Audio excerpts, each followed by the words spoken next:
Oh, so even if there were a fight, JR's just gonna stay in here because he's drunk and he's refusing to go anywhere else because he wants to keep drinking. Okay. Can't I get this chick out of the? Okay, this chick right here is in reality on the ground over here. I just can't select her. You can't. Oh. I'm trying to like. I can move the chair, I guess. Here, we're gonna do this. I still can't freaking select her. I hovered over her for a second.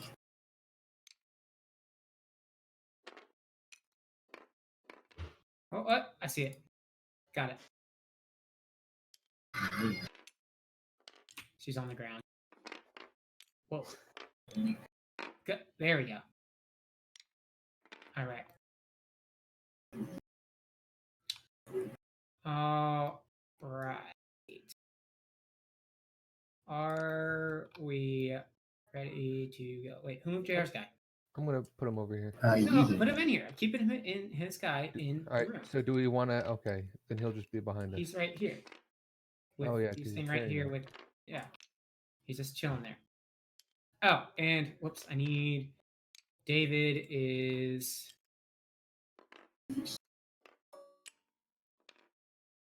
Oh hell yeah! I need to do. He's in the spider. Nice. I need to get rid of the mesh. The image. There. So yeah, that's David for right now. David is the spider. Crab, yeah, the barrel crab. Oh, you gotta grab it by the bottom. Whoop! Oh dear. Okay. Okay, so what did we do? So I know he killed that lady. Yeah, punched her in the throat. But no one knows she punched. No one knows that you punched. He punched him in the throat. Punched her in the throat. But we all just assumed that she was dead in the first place. Yes, exactly. Well, how do we not know that? No. We know that he punched her in the throat, but we don't know that she was alive at that point. Oh, okay. Like he knew that she was alive, but I mean we. No, I was saying I didn't know if you guys. I thought because he asked if anyone was watching when he did it, and I thought everyone else wasn't watching. No, because I tried casting something. It's like, no, you don't, because. Yeah, he was like, no, you guys don't know that she's still alive because I'm the one. Yeah, she had a pulse, and then he just socked her right in the throat. Yeah. So we saw that. All right. So, Morok decides that he's feeling a little bit dizzy and falls and just sits and then pours himself another glass and it's like, oh, go on without me. I'm gonna drink up here. And yeah, so you guys are now here. Oh, how convenient. I gotta get the.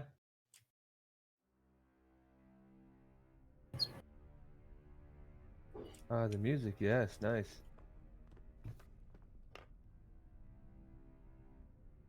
Okay. What we were trying to find some main guy, correct? Yeah. You were trying to find. What were their names? In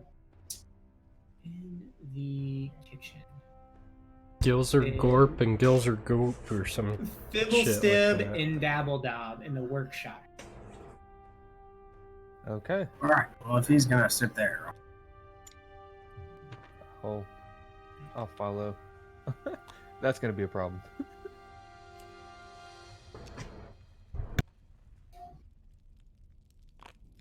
All right. I guess we go in this room.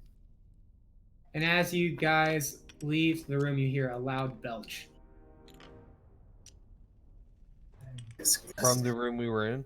Yes. Oh, okay. JR. All right. So, as you begin walking into the next room, it's again very loud because the waterfall, you can hear the waterfall very loudly. You hear somebody in Gnomish shout out. I think who doesn't do all of you except for Zach speak Gnomish? Yeah. Yes. Well, Does Zach speak Gnomish? no, I don't No, speak. he doesn't. I speak Common, Primordial, Abyssal, All right. Celestial. So you hear a voice in Gnomish call out, "Who goes there?" What the fuck are they saying? And then you hear in common, "Who goes there?" It be this boy, Dolomite.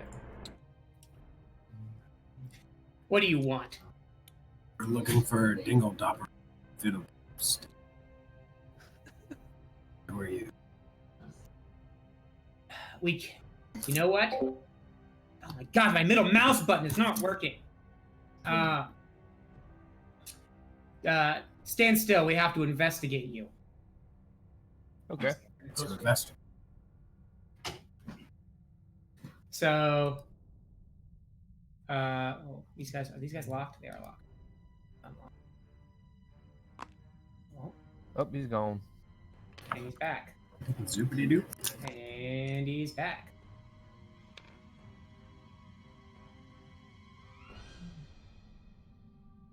So they walk around down here, and they come out, and they start prodding you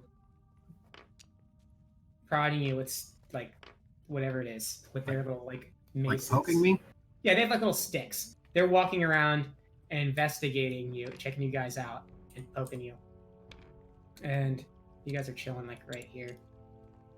And then all of a sudden, When one of them tries to poke me, can I bat at him? Like bat so he can't touch me? yeah, you can do that.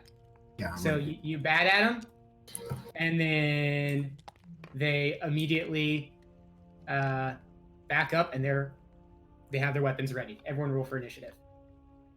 Well, that was. Do we roll 20? Right? Yeah. Oh no, you roll your dexterity modifier, or what is it again? It's Yeah, you just roll a on your- d20 plus whatever. plus your initiative modifier. How do I know which one that is? Oh, +3. Natural 20. 13.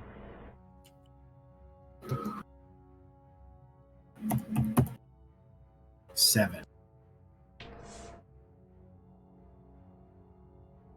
You roll a 7. Well, I rolled a 4 + 3. So, Can't scroll over. I just did it in Discord. I forgot about the dice. Is your stuff working now, Zach? Yeah, yeah. Oh, okay.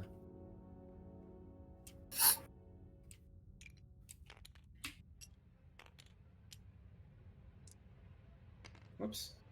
That's on a d20.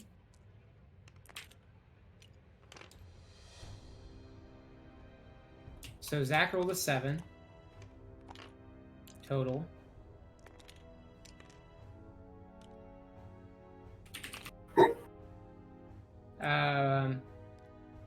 What'd you guys roll?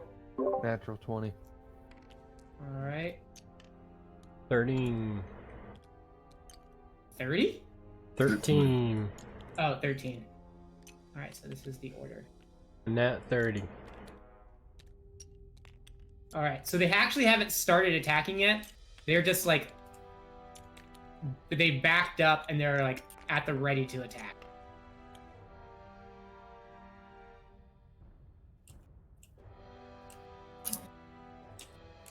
Okay. So it's your turn first, John. Okay. I yell out, can we talk this out? And okay, so that's what you do. What is Dolomite gonna do? I take a ready stance in the crab. All right. So the guards one of the guards, the guard that's closest to you, John, says, "How do we know without your hostile nature that you just showed that you weren't the shapeshifter?" I don't know. Now, it's not your turn yet. Not turn yet. Oh, okay. Now it's Khan's turn. What does he do? I'm just gonna stand there. Okay. Now, John, what is your rebuttal? Do we have to do this in 6-second increments? I mean, now as long. I mean, I guess we could. You've kind of. They're just standing there. So yeah. You we can go ahead. escalated the situation? Yes. Yeah. Okay, so we're not okay. Yes. Yeah, I don't know. How do we prove that we're not a shapeshifter? We have no idea what you're talking about. We just got here a few minutes ago. Then what are you here for? We're here to see Fiddlestick and Dingledop. I don't know if I believe that. I need you guys to prove definitively that you're not the shapeshifter. Well, how many shapeshifters are there? We don't know.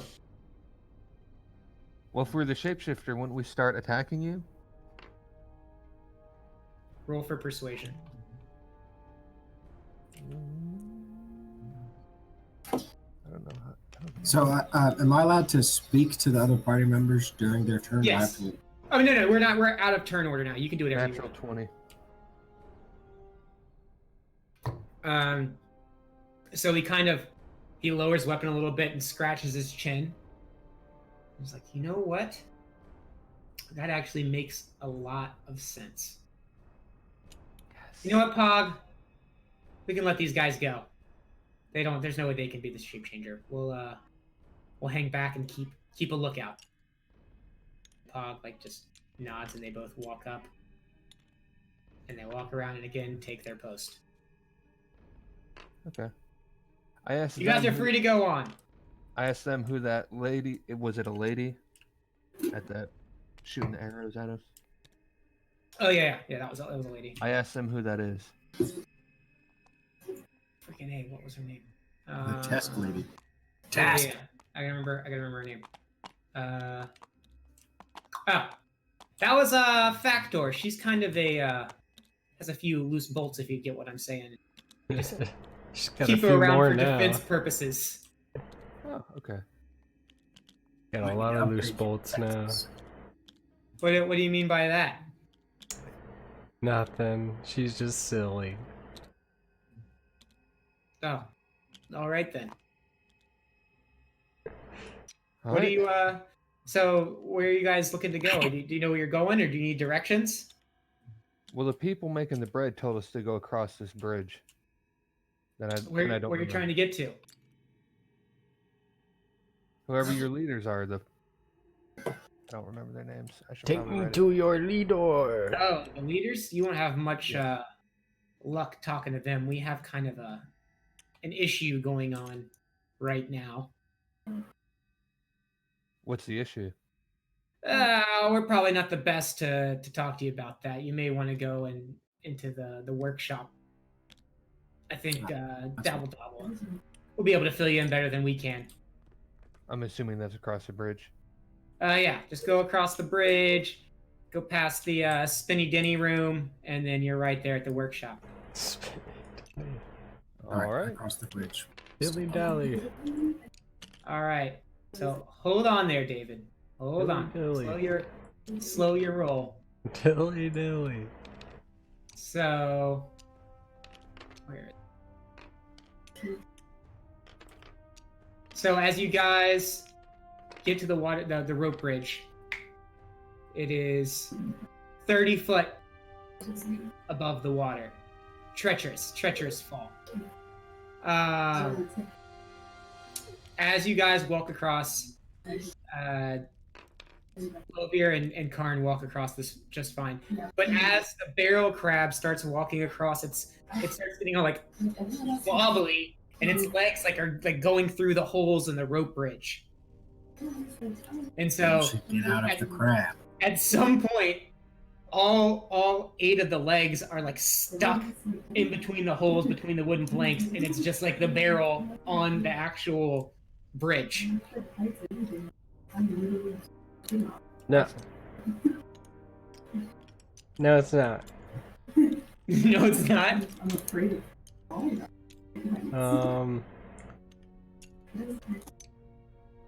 gonna try to stretch the, like, pull the legs out and go up onto the rope instead. You're gonna try. How can you? What? How can you try to pull? What do you mean try to pull the legs out? The Like, are you legs getting out out? from the wooden plank and then put them up onto the While you're wooden... inside or outside? While I'm inside the crab. While you're inside, you move the levers, but like the arms can't rotate enough to actually get them out of the cracks in between the planks. Alright, then is there a way I can retract the legs into the barrel? You look around, and there's no lever for retract. Is there a way to extend the legs? There is also no lever named extend.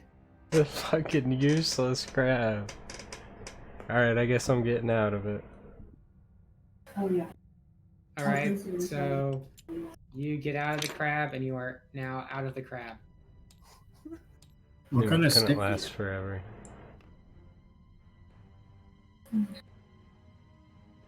Wait, what? What kind of stick is that? Rings on it? It's got a spider on it. Got a spider on it. Alright, so we continue on? Alright, so you guys all make it across the bridge. All great, like... then you enter the room. As you enter the room, it has like a light mist in it from being so close to the waterfall. There's kind of like a thick mist that overlays the room. There's 2 rapidly spinning devices that kind of look like turnstiles that have long, sharp, spaced blades about 1 foot apart. The turnstile to the north, which I believe is this guy, spins counterclockwise, and the other one spins clockwise. Alright, I'm gonna fucking dodge, dip, dive, duck, and dodge through the blades. Alright, roll a dexterity saving throw. So they have like permanent things in it. Yeah. What do I do? 20? Yeah.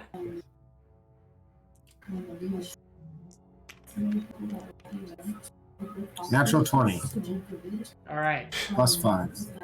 so you jump through at the perfect timing, you jump through.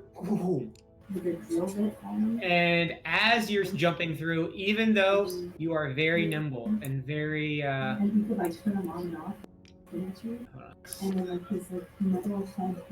you manage to jump through, which you take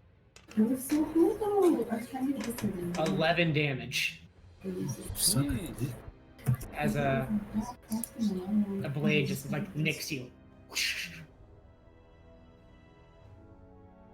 Alright. I'm gonna pull That the was a lever. natural 20. Pull what? This lever right. So you pull the lever? Yeah, I'm gonna pull the lever. Alright. So you pull the lever, and all of the spinning blades come to a stop. You're welcome. Thanks. Guess Send the midget in first. long legs come in handy sometimes.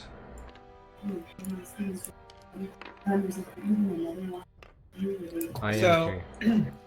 So you guys keep going. Okay. So I'll go. as you start going through the hallway, you hear what sounds like two voices like bickering back and forth. There's the voice of like it sounds like a man and a woman. They both sound like gnomes. As you walk in, They fall through the floor like everyone else. They're going back and forth. That'll never work. That's no way that we can use it on the king like that. That'll definitely kill him. Yeah, that's the only way we could do it. What are you talking? That's the woman talking now. That's the only way we could do it.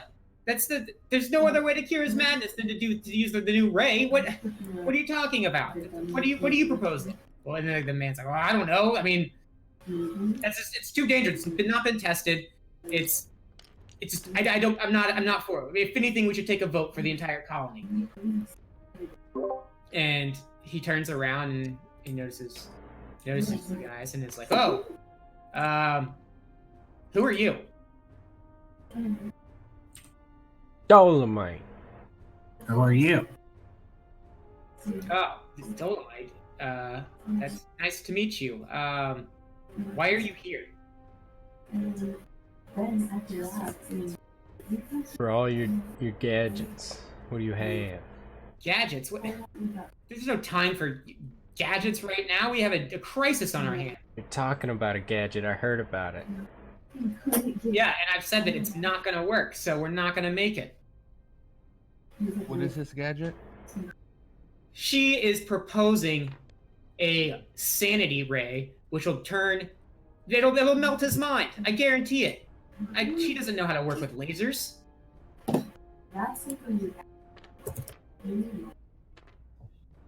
What are you using this for?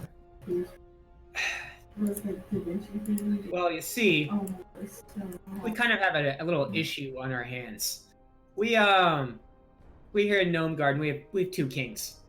The problem is that one of them has kind of lost his mind, gone off the deep end a little bit, and locked himself in his room with the other king and won't come out. He's essentially holding him hostage. And we don't know. He's normally a fine guy. We just don't know. Maybe he's old. Maybe he's starting to lose his mind. Maybe he's a little kooky. We don't know. We're just trying to figure out some way to get things back to normal around here. So if he's already mad, what's the harm of using this ray on him? Because we don't want to kill him. Oh, well. Seems like he's captured the other king. He kind of brought this upon himself, right? No, it's not. This isn't like him. Korbaz is just not like this. He's infected or something. We don't know, but we can fix it. We can fix it. That's why I am proposing we have some kind of like straitjacket thing. We keep him in all the time, and then he'll be fine, and he can go back to ruling like he always does. He's gonna rule in a straitjacket? Yeah. That way he can't mess with anybody, but he can still rule, you know? I'm gonna walk through this one. Can you show me this device? It's not made yet. I mean, if you could, yeah, I guess. Do you have any blueprints or? Yeah. This is kind of my thing.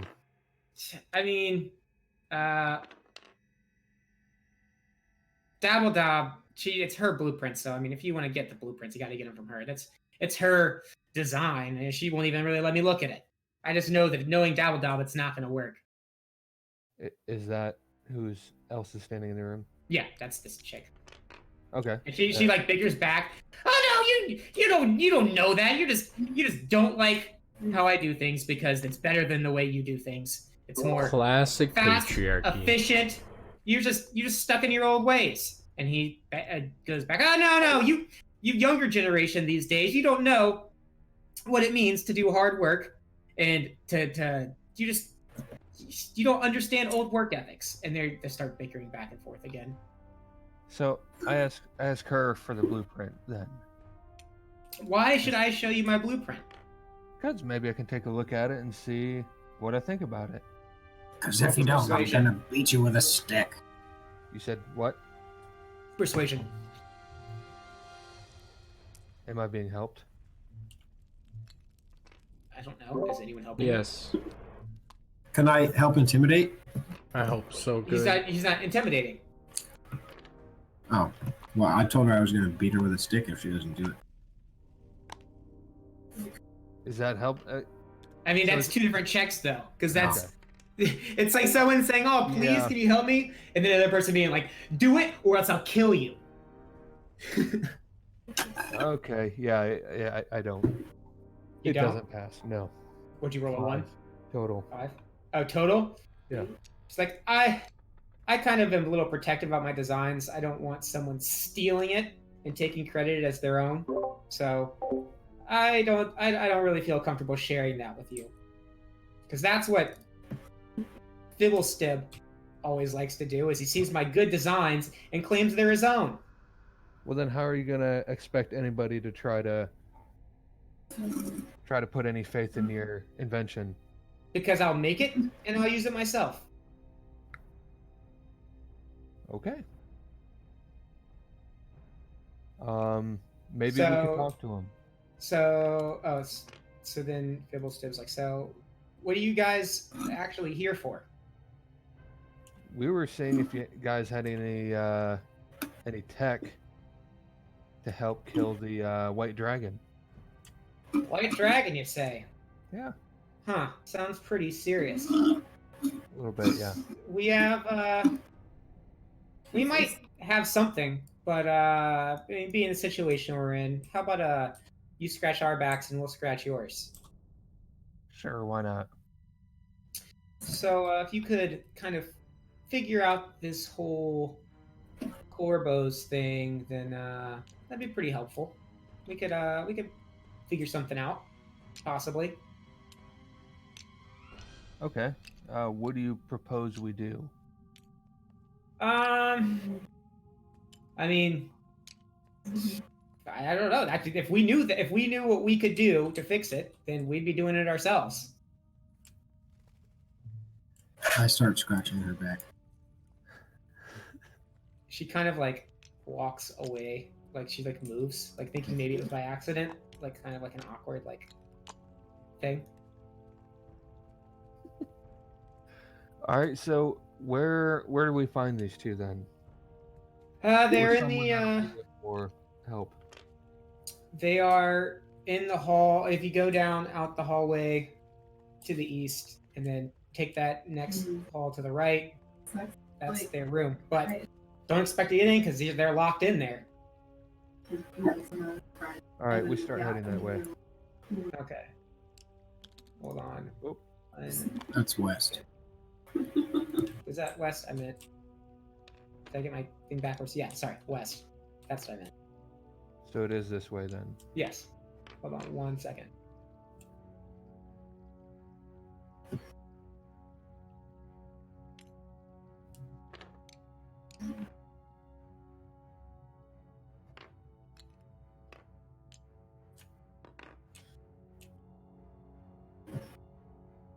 I've learned how to manipulate space. I'm in.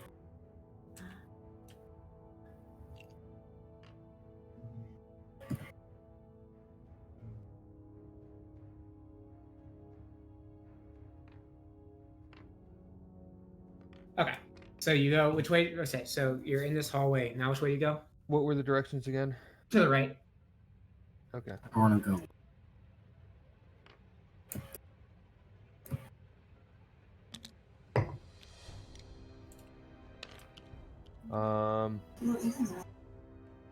So they said that this was their Yes.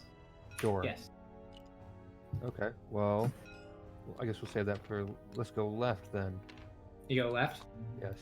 All right. So, before you is a smaller than normal. I mean, like basically just a door that's the same size that they've been throughout the entire thing, and it has a lock affixed to it. Is it a sturdy looking lock? I mean, not overly sturdy. Like it's a definitely not like unbreakable. Is the door locked? Yes, the door is locked. Can I attempt to pick it? Do you have a thieves kit? Yes. Thieves' tools? Yes, thieves tools. Yes. Okay, yeah, you can attempt to pick it. Roll. No, Wait, where'd it go? Oh, here it is. That has been like an issue for the guy. This is just a dexterity check. All right, 1 second. Sorry. Yeah, right?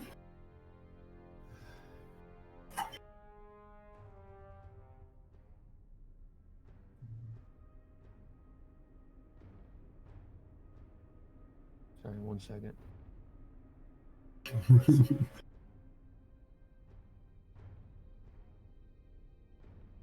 You're only hurting. Okay, it says when you make an intelligence history or an intelligence investigation or thieves tools check involving lock and trap mechanisms, you can roll 1 intuition die, a d4, and add that number rolled to the ability check Okay. because of my race. All right. And what did you say it was? What kind of Oh, it's just a dexterity. All right, sorry, let me go back to my.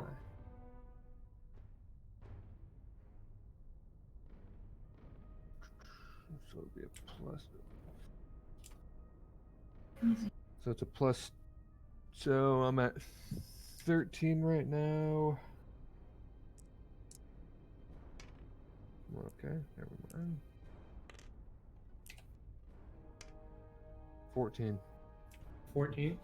Yes. All right, so you are kind of jiggling with the lock with your tools, and then you hear like a clink, and the lock opens. Ooh. Let's change this to an opened door. So you go inside. As you go inside, the room looks like it has a bunch of non-functional contraptions that the gnomes have made. And there's a bunch of like metal and gears and a bunch of scrap all over the floor, just like heaps of crap in the room. It looks like just like piles of stuff.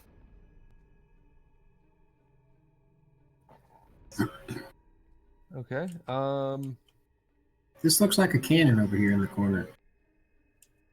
I mean, it's just like crap I put in there. Oh, okay. I guess I will search the scrap, try to find anything that may seem useful or be maybe something that I can get working again or something. Okay, Maybe that will help me in my own designs. How long do you want to look through it for? I mean, is it a lot of scrap? Yeah, like it's like you could never actually like you could probably spend like days going through all this stuff. Like there's a bunch of stuff. If somebody wants to help me look, I'll only look for like 10 minutes. No. Yeah, I'll look. All right. All right. I'll help. You Yeah, convinced just me. 10 minutes, just kind of looking at the tops of stuff, you know, kind of just a cursory glance. Yeah. All right. So cursory glance. I guess roll for roll for I don't know. What do you think would be more fitting? Investigation or perception? I think investigation because I'm looking through something that's there, I guess. Okay. Or Roll maybe, for- well, I think I it'd be guess it would perception be- because you're looking for something. Like okay, yeah, I'll take it. 8 with advantage since they're with helping. advantage, yeah.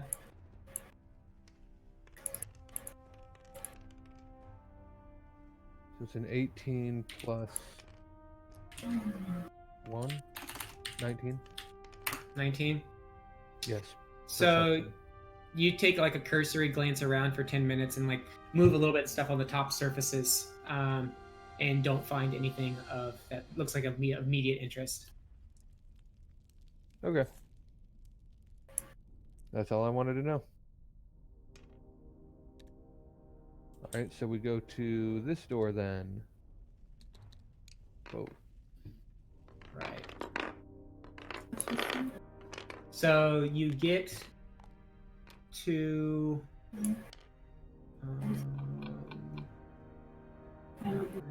Okay. So you go to that door. That door, it's two bigger doors. That look like it's like an entryway to somewhere important. Let's bang on the door.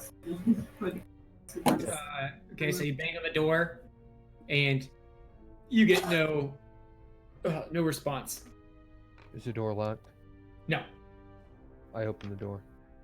All right, you open the door, and in the middle back end of the room, I actually am not going to open this because I didn't actually finish this room. There's two thrones that aren't like very large thrones. They're like shorter thrones that are made of scrap metal. That looks like it's a tinkerer's throne. And there's like candles on either side, and it's not lit. And it looks like that no one's been in this room for like a week or so. It looks pretty empty.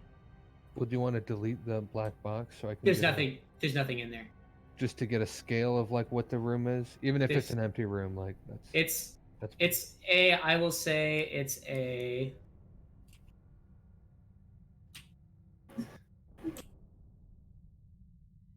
It's like a 30 by 30 room.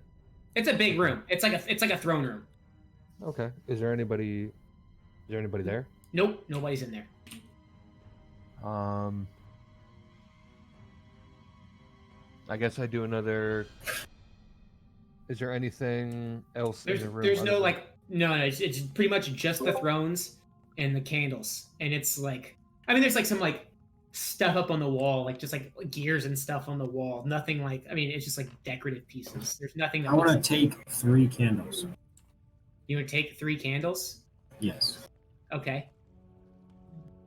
I sit on I'll the go throne. and inspect the throne. Both I thrones. sit on it. All right. Roll for in. Or are you just like looking at it? Or are you looking at it just to see if there's anything out of the ordinary with it? Okay. So roll perception.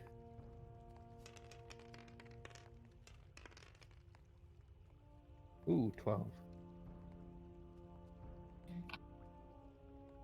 12 total. So you're running over the features of it, kind of like lightly touching it and looking at it. You notice that there's like a fine layer of dust on top of it, like it hasn't been sat in for at least like a week or so.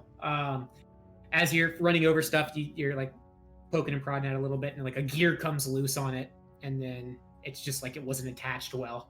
But nothing seems like it's out of the ordinary. How many more candles are there? There are. You said you took 2? 3. 3? Okay, there would be 3 more. I'm going to take those 2. Okay, so now you can't see because it's dark in the room. You said they weren't lit anyway. Oh, wait, never mind. Then, did I say they weren't lit? I thought so, yes. Oh, okay, sorry. They are lit. And now they're not. Now they're not. So now it's dark in there. Okay. I guess there's nothing more to see in here. Unless anybody has any other ideas. Wow, it got dark quick. What'd you say? He said, wow, it got dark quick. Oh. I thought you said lock it up quick. Okay, so I guess we Alright, let's leave. Oh jeez. Did they say what was this way? No, they didn't. Do we want to go search that way first? Or do we want to go straight to the room? Let's go to the room. Alright. I We'll want go to some the room. treasure. All right. So,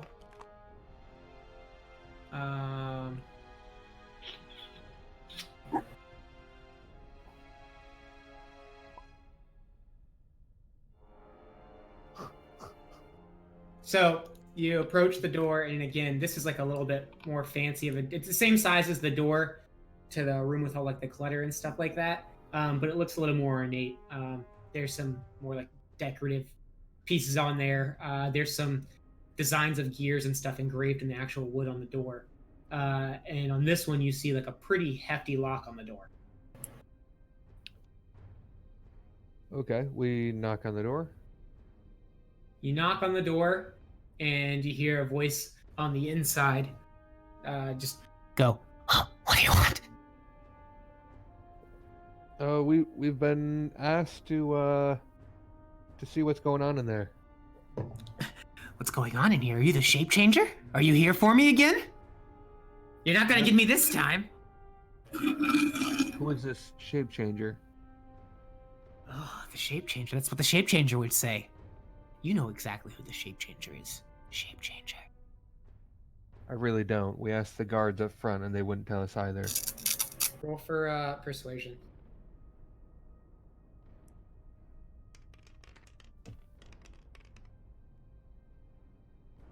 Ooh, nope. Negative was that? 6 It was a 6? total. Okay. Ah, shape changer, you won't get me this time. I'm not falling for your antics.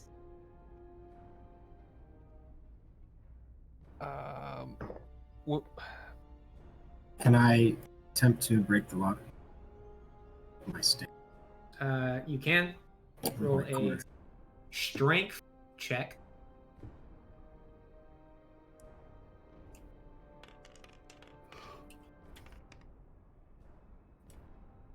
$17 plus 4, 21. 21. So Hold on. Plus 2. plus 2. So what is 19. it? 19. So you take your stick. I'm assuming you're using your stick. The quarter And staff. back up, and you like get a little like a dash towards it, and like jet the stick out, and wow, the lock. But it just like bangs against the door, and the lock holds. And from inside, you hear like a little panic. Ah! If you don't open this door, I'll make sure that I change your shape when I get in. Roll for intimidation. What is up with you? Dice. This little dice roll. Ooh. Yikes. 6 plus 3, 9. You got 9? Yeah. Oh my god. You think I'm safe in here, shape changer, as long as you're out there, me and Nerkley are fine. How many shape changers were there? What do you mean how many shape changers were there? I don't know. I didn't see them. Look, we're professional Three of shape us. change hunters. How do you know they exist if you didn't see them? Because Oren and Warren are gone. They're gone, completely gone. We can't find them. Because Maybe they were they the were the shape shape- changers. How? What? No, they're not shape changers. How do you know? Because I'm gonna find my way in there, kitty. And I'm gonna beat the shit out of you. I'm gonna turn around. okay, you turn around. I'll try to pick the lock. All right. Roll for dexterity.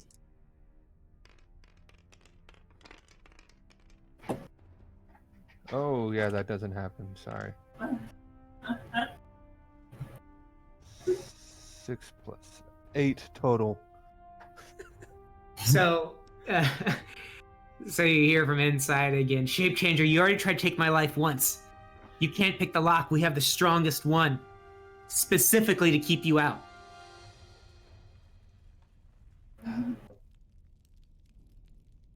Okay. I say we backtrack. Try to go this way, see if there's another way in. So that's where we go. So as you enter the workshop again, Fibblestib is stops you and is like, so how'd it go? Didn't go good. We couldn't convince him, couldn't get the lock open. Do you have any ideas? I mean, what's he going on about? Some kind of shape changer type deal. Oh, the shape changer deal. Yeah. Well, I mean, if you guys could hunt down the shape changer, I guess. I mean, Warren and Oren did go missing about 10 days ago. I mean, he keeps talking about this shape changer that tried to attack him, but I mean, no one has seen it. So, I don't know. I mean, if you guys can't get in and convince him, I can't think of any other way than either telling him we killed it or even trying to possibly find it. What is this? So there's like a bunch of just like clutter all around the room. I actually didn't describe the room very well to you guys. So it's basically like a bunch of like cluttered stuff. There's a bunch of like half completed stuff laying around. Up here, there's just like a big like study, like not a study, but like a desk that has a bunch of like papers on it. Yeah, it's just basically it's like a messy workshop. Oh, I want to go over to the desk and read what's on. Well, so up on top of there, that is 10 feet high. Okay, I would like to. So you want to make a strength check, or sorry, an athletics check. Try to climb up there. Or is that acrobatics? I mean, depends on what he's. Between athletics and acrobatics. I mean, if you're like trying to like flip or something like that, I imagine it'd be acrobatics. But if you're trying to like climb something, I imagine that'd be. Yeah, I'm just trying to straight bound and jump. Like use my. Yeah, I'm gonna does get a climbing, running start jumping, or and then swimming. fucking slap my stick onto the ground and use it to vault me out. Then I would say it was acrobatics.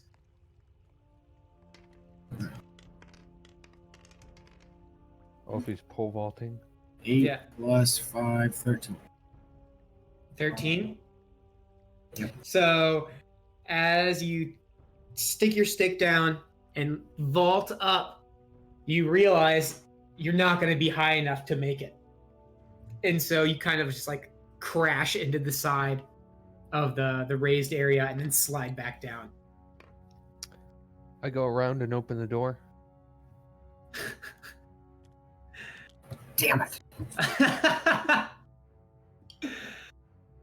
So Or you go in and the door is unlocked.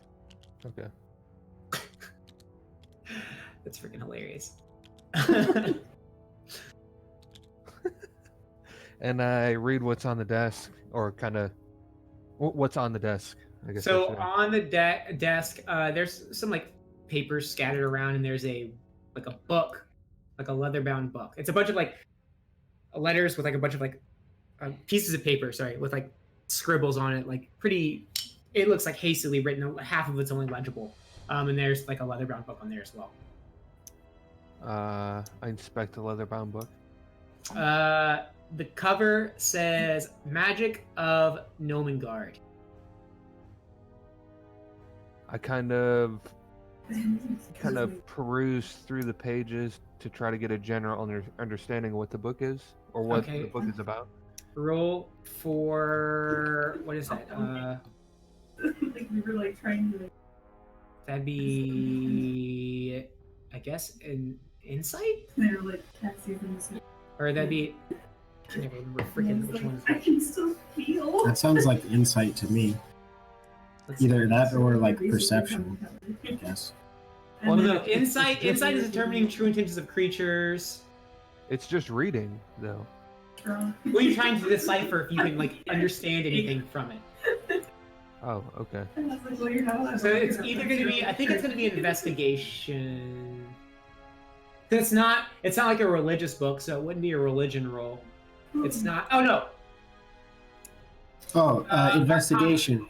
Arcana. Pouring through ancient scrolls in search of a hidden fragment of knowledge might also call for an investigation. But roll for Arcana. Okay. Oh, okay. Yeah, cool. Hey, I have a hard map. 22.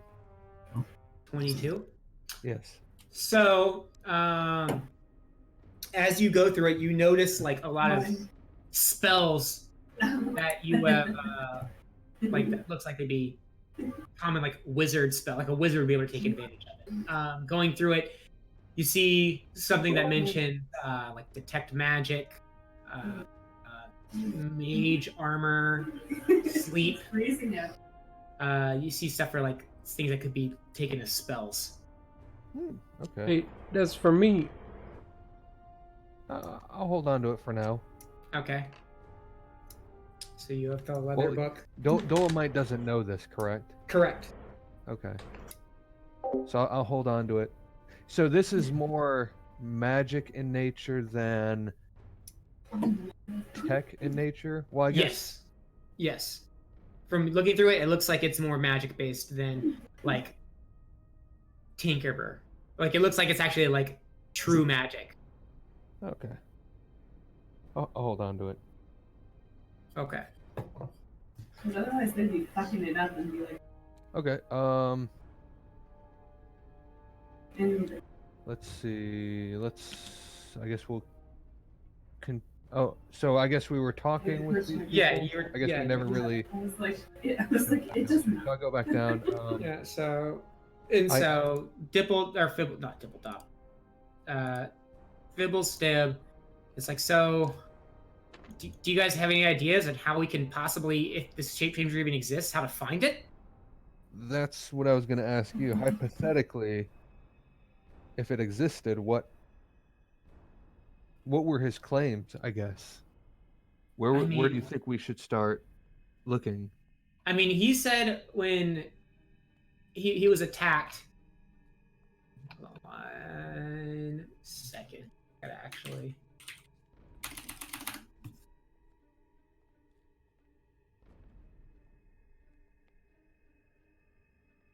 He said he was attacked in the throne room. He said that the rug just morphed into a beast and tried to attack him. But I mean, we thought he all was crazy. I mean, but I guess with Warren and Oren going missing, maybe he's not so crazy. I don't know. I mean, we thought maybe if we could make him less crazy, then he would talk some sense, and maybe we could find out if it was actually true or not. Is that rug new, or has it been there forever? I see. That's the thing. There was never a rug in there. We never had a rug there. Let's go hit the rug. There was no rug in there when we were in there? No, there was no rug in there when you went there. Hmm. Thank you, Rachel. Oh, that's delicious. Now, has this guy always been crazy? Or is No. it just since... No, it's just within like the past week or so. He's kind of like off his rocker now. I want to go down this hallway. And so as you go that way, Dabble Dob, whatever her name is, turns is like, oh, what are you going down there for? We're gonna kind of, I'm going to explore. yeah, but they're all sleeping down there. I'll be quiet. Okay. So we go down there, and there's like a fireplace that isn't lit. It's just like you can tell that's where like they not fireplace, a campfire. Yeah. Where they like have fires, but it's not lit right now. And there's gnomes and like little alcoves asleep, and there's like a crap ton of beds packed in these little alcoves. There's like 5 beds packed in each alcove, so you can tell like this is like pretty much like their barracks essentially. Like this is where they sleep. Do they have any chests? Nope. It's just dudes on beds. And women. And are they where do they put their belongings? I mean, you can't.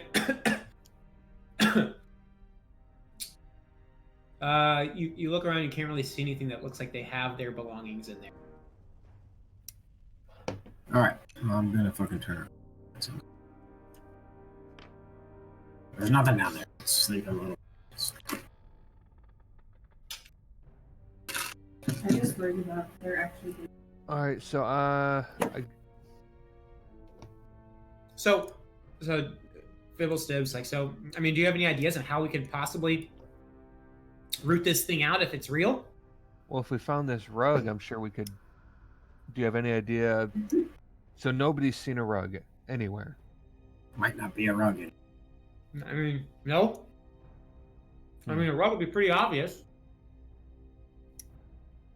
What about this oddly colored clutter? Is that supposed to be... Ignore like the actual like physical objects. I just throw stuff in here to kind of like give it like a vibe. This whole room's supposed to be cluttered, so imagine it being cluttered. Oh my god. It kills me.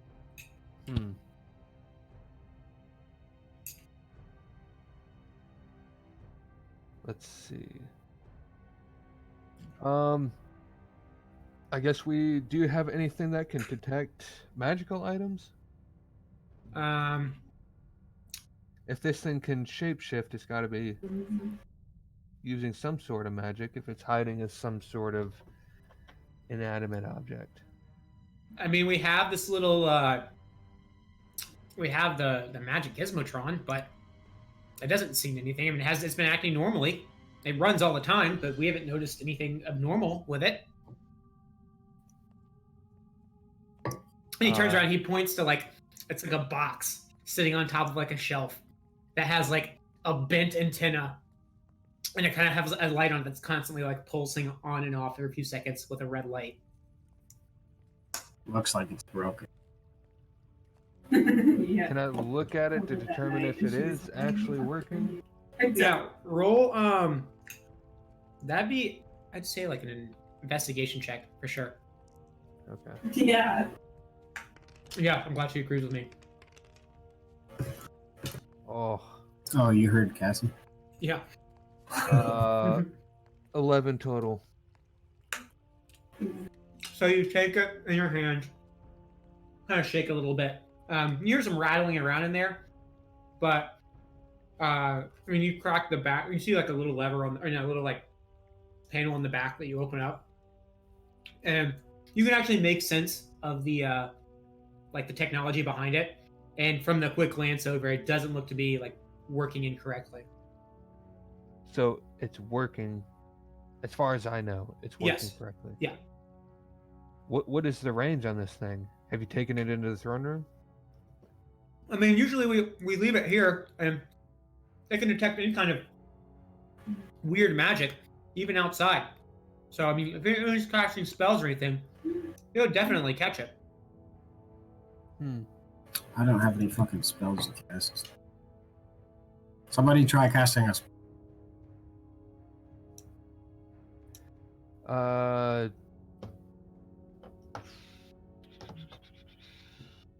Well, let's see. Then I will. Sorry, I gotta find that.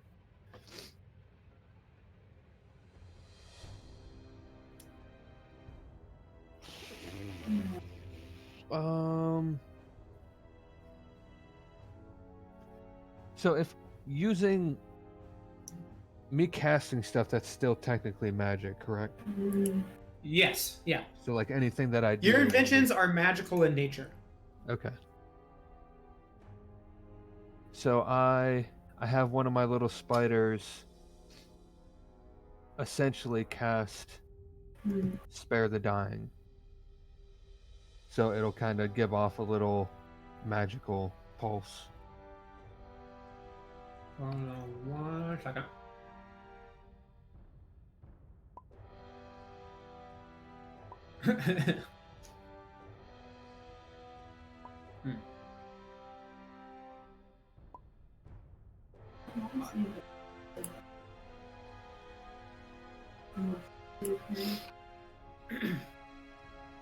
Where the heck?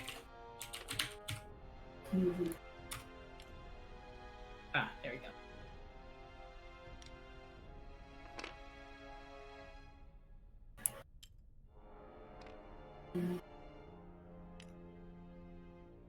So, you cast Spare the Dying. You said? Yes. Okay. So you cast Spare the Dying, and the little device keeps blinking red, like there's no change to the way the device is behaving. And Fibble, whatever his name is, Fibble Stib, looks and goes, "Huh? Well, I guess it's busted again." Again. Well, some of our stuff works and doesn't work, you know. Never. I mean, we just fix stuff when it breaks, you know. So, I guess, hey, Double Dab, since you think your methods and stuff are so good, why don't you go ahead and fix it? And she's like, fine, you know what? I will. And this time, it'll last more than 2 days, unlike you.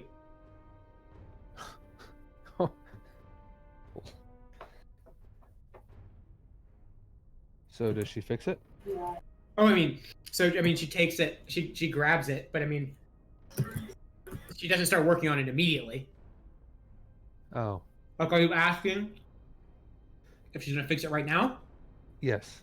I ask her how long it's gonna take to fix. It'll probably take a day and a half, maybe. We're not waiting that long. Do you have a picture of this psychotic king? A picture of the king? Yes. We don't really keep pictures. Can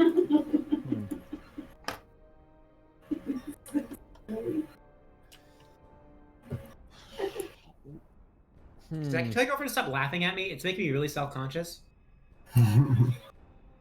She's on the phone with her younger sister. Yeah, right. Yeah, I have right. headphones in there. Okay, good. So she can't hear me. Thank God. She was listening. Oh no.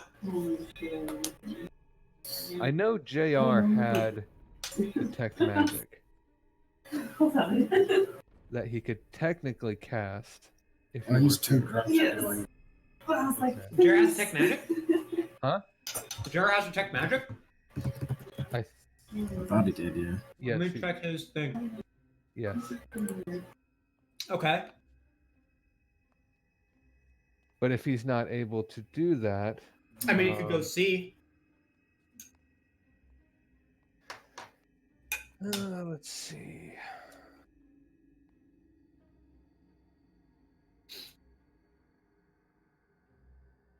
I go back to the bedroom. Okay. Are you other guys staying in the room with two gnomes?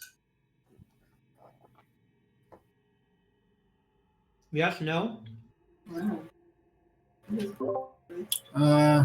Yeah. Yeah, can I take a short rest? How does that No. work? Short rest takes like 4 hours. Or no, it's like an hour, I think.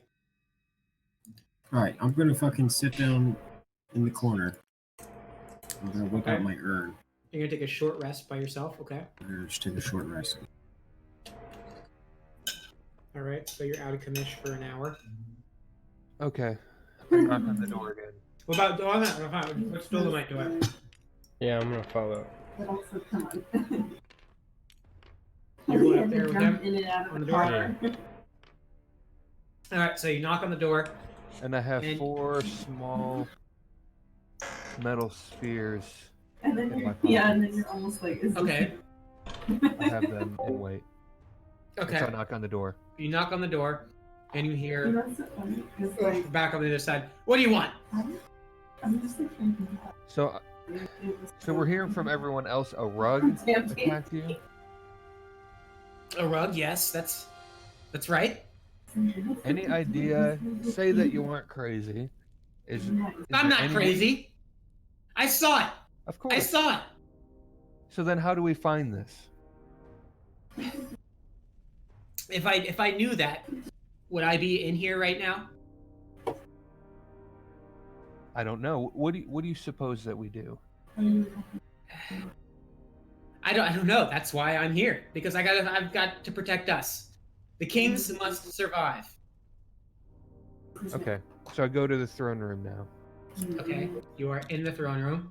I'm in the throne room, Mm-hmm. and I had those 4 little Spheres. boards recording little bits and pieces of what he said.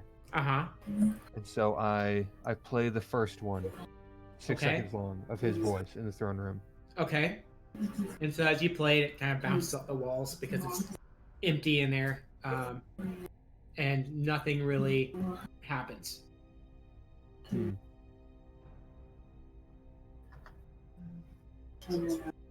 Okay. I go back in here and do the same thing. All right.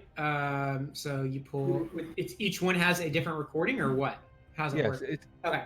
yeah, basically recorded 6-second long pieces of his conversation, Okay. just to see if anything will react. So you do that, and nothing really happens. But Fibblestib goes up and is like, "Hey, that's quite a nifty contraption you have there. What is that?" Yeah, these can record voices. They can light up. They do a number of things. Oh, that's pretty neat. Where'd you learn to do that? Just a little bit here, a little bit there. Family business. Oh, so you're a tinker yourself, eh? A little bit, yeah. Oh, cool. Have you you want to look at some of my my designs and tell me how good they are? Sure.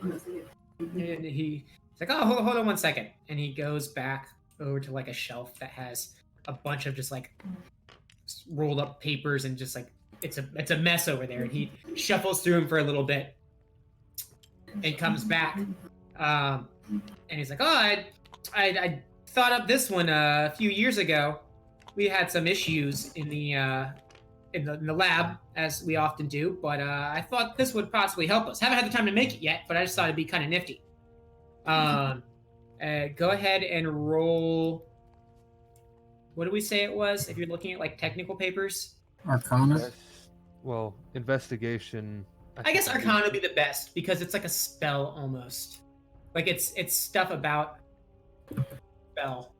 Maybe it would be insight.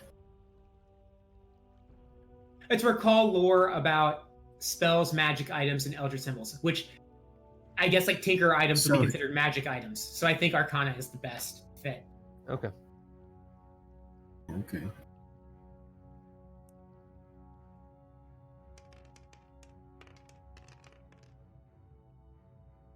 Uh, 19.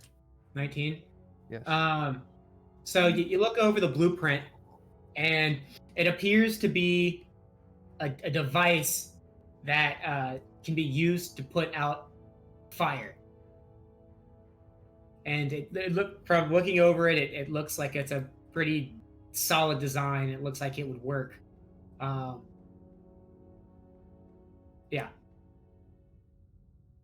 Is there any way? Do I know of any way to improve his design to give him some feedback? That would be an intelligence or wisdom check. That would be. This is like such like a niche thing. Let's do another Would it be- intelligence check. Would it be investigation? Because it's But let's understand how it works. well, and makes deductions based on clues. I would say just roll a raw intelligence check. Okay.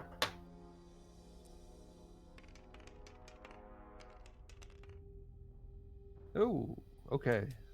No. So 9. from looking at it, the size of the object, you don't know how you'd be able to like fit any more like retardant in the device without like compromising the safety of it.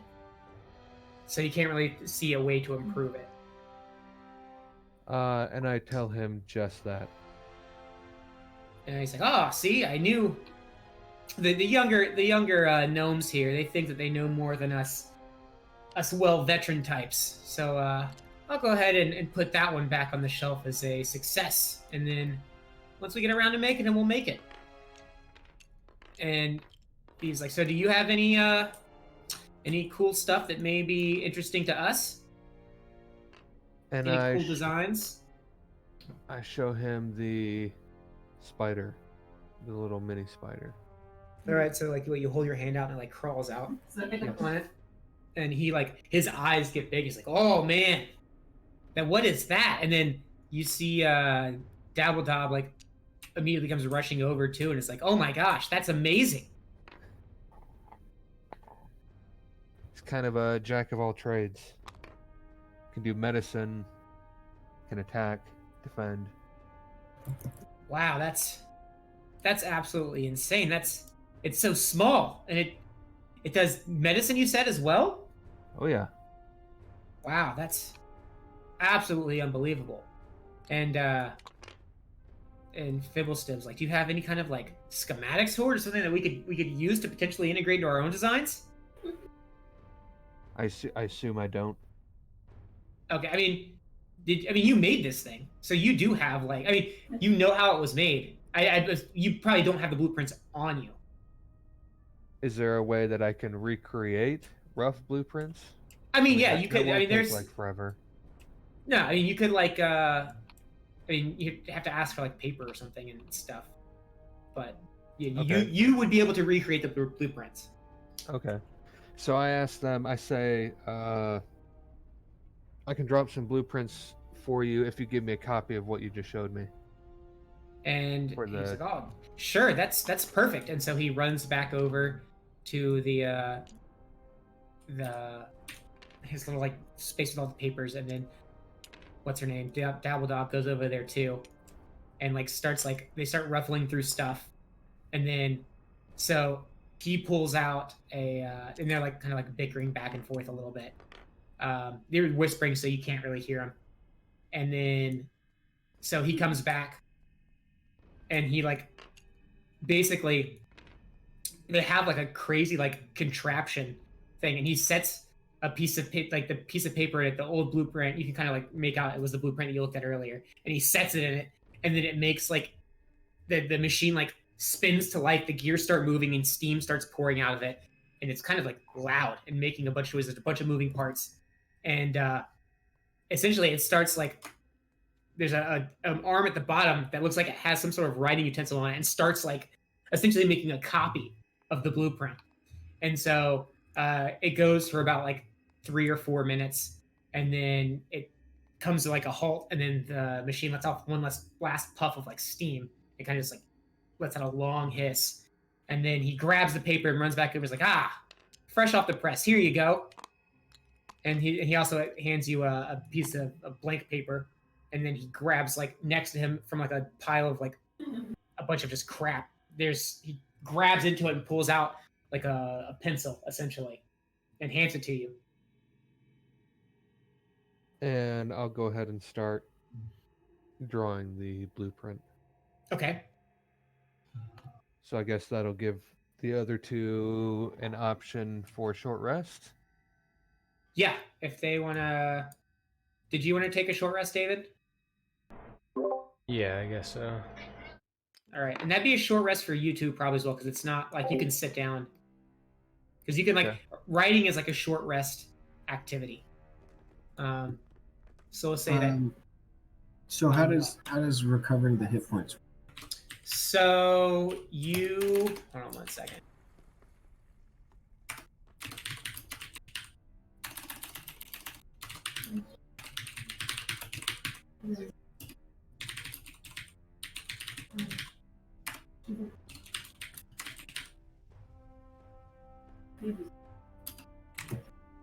Okay, so a short rest, you roll, you have a hit die,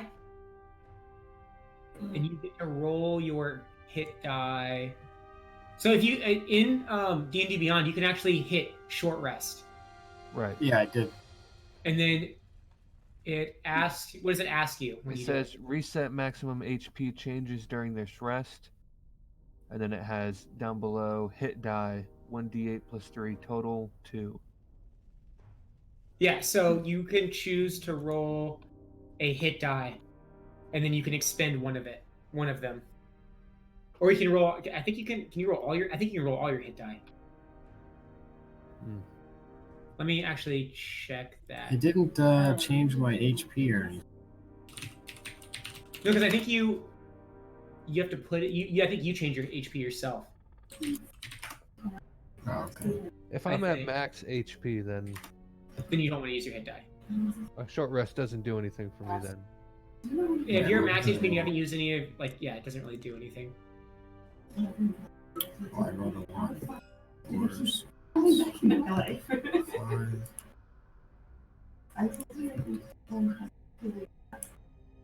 Alright.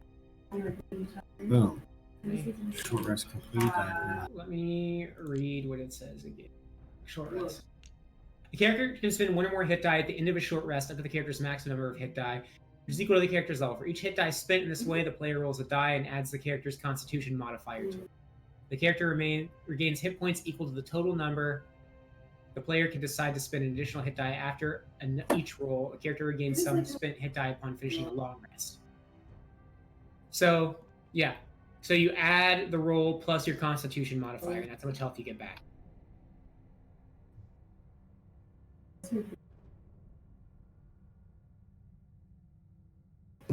So if you rolled a 1, you get plus your constitution modifier then.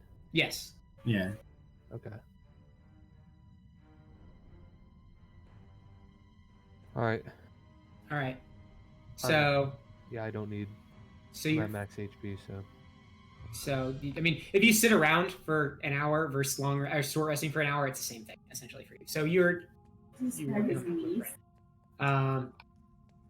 so do you feel short rested?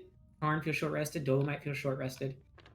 Right as Lovir finishes up the blueprint. What are you guys doing?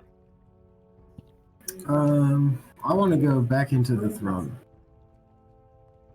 All right. So you go to the throne room. I'll follow him. So wait, you mean did you finish the blueprint? What did you Well, yeah, I finished it, Okay, and you gave it to him. handed it to him, yes. Okay. So you go back into the throne room with. So, do I need to add that blueprint to my inventory then? Yeah, you can say yeah. You can say it's called on the blueprint. It said, gnomish combustion preemptive extinguisher. Okay. Yeah, this is pretty so.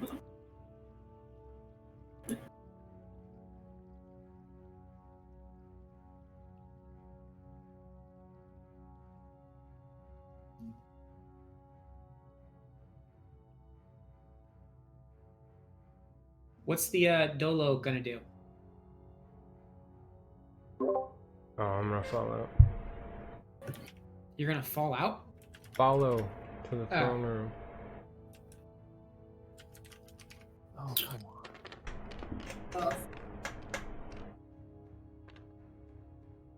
on. When I walk in the room, do I notice anything different than the first time? It's dark, so you don't see anything. Okay. I would like to light a torch.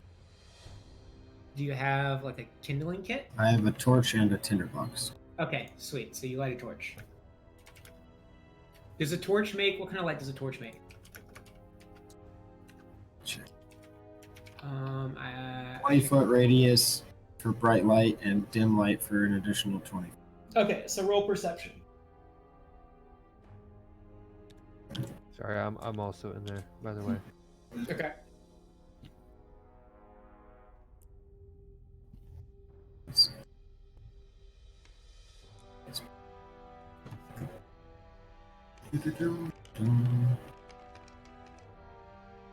10 plus 4, 14. All right, so everything appears to be as how it was left.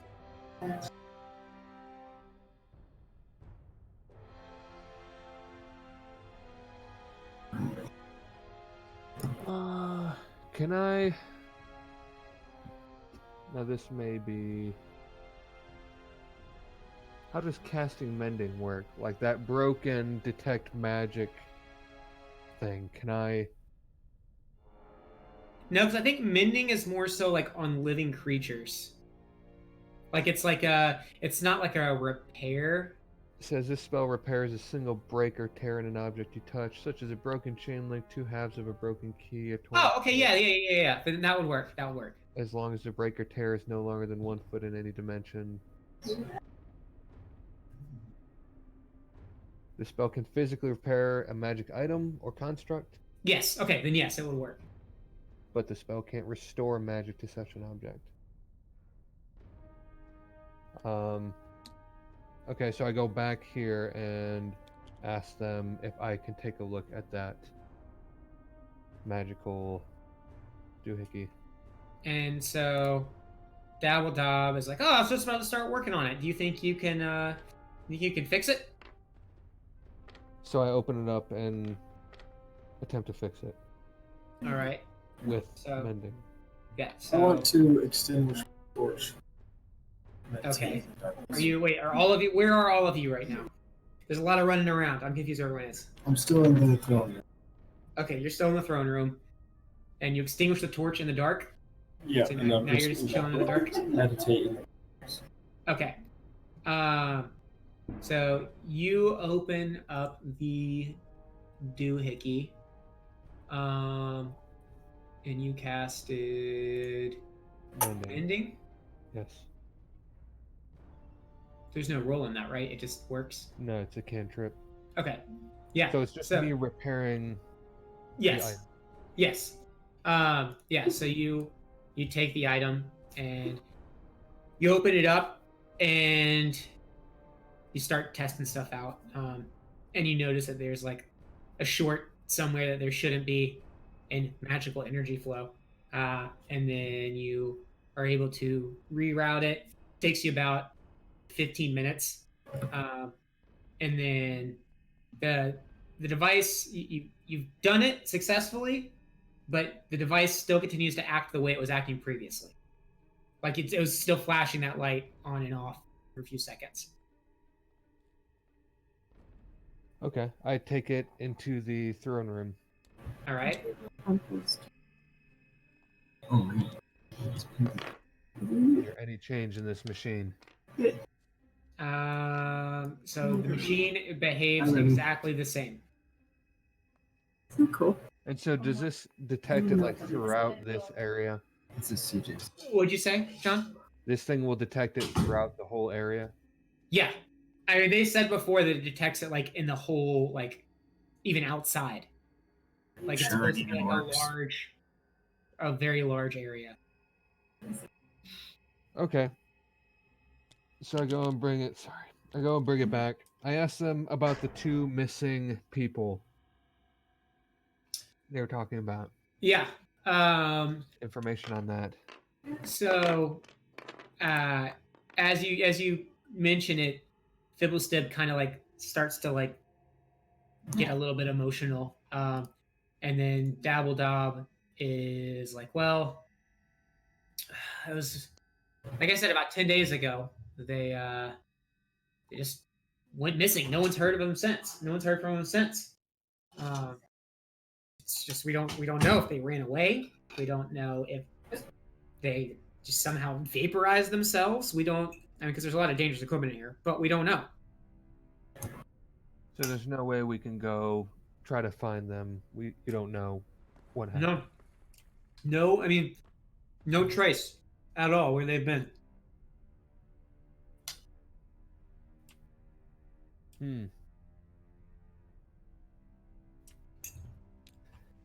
I don't know.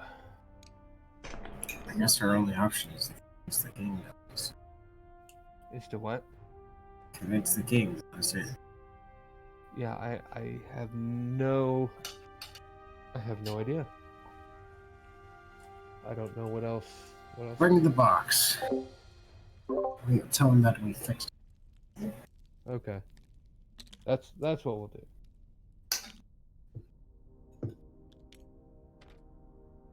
All right. So. I knock on the door. All right. And after a few seconds, you hear some shuffling. Then you hear a, "What do you want?" said we fixed your machine. There doesn't seem to be any magical creature in the area. And I And show him the. well, he's inside. He's not like you can't.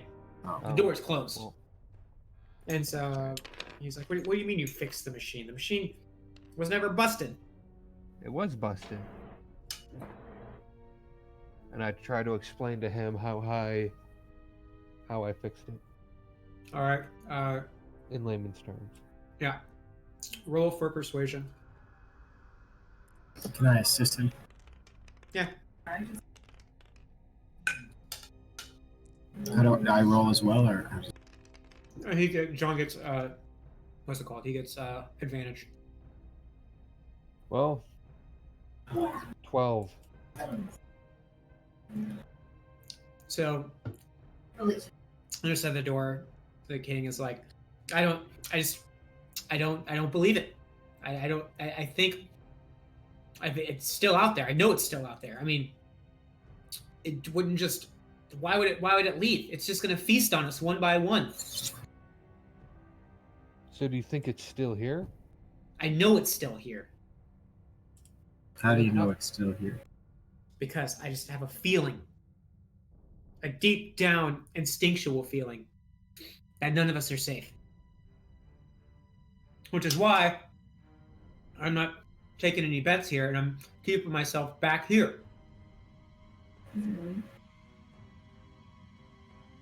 Well, if we were to get rid of this thing, where would we start to look? You said it was in a rug before, but there's no rug that we can find. And then machine doesn't say that there's anything here. So you tell us what we should do. The machine wouldn't even pick this thing up until it changes shape. Well, then how do we get it to change its shape? You have to either wait it out or find it. I don't know. Like I said, if I knew these answers, I wouldn't be back here myself. Do you think it was targeting you in particular? I don't know. It could be. It could not be. I'm not taking any risks though. Do you have a picture of yourself that you can slide under the door? A picture of myself? Why would I have a Yes. picture of myself? Well, it's your room, right? Yeah, You but we have a don't have picture. pictures. We don't have a wasteful room for pictures. It takes up invention space. We could try to lure this thing out, but unless I see your face, I can't tell. I want to go back to the room with the ballista.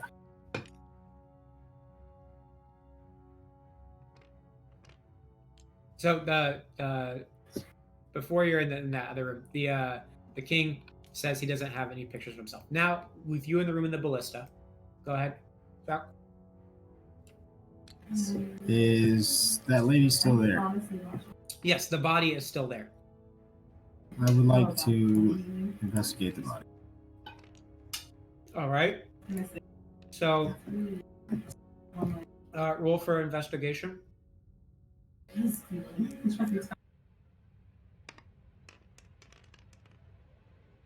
Natural 20 plus 3 plus 2, 22. Okay. Well, you look over the body, and her eyes are still like open, but very lifeless looking. She has like a dent on her head where she got whopped in the head with the stick, and then her throat is visibly like crushed in. Other than that, I mean, because you already looked in her pockets and stuff before, so the contents of the pockets haven't changed at all. Yep. Other than that, everything appears normal. Nothing out of the ordinary.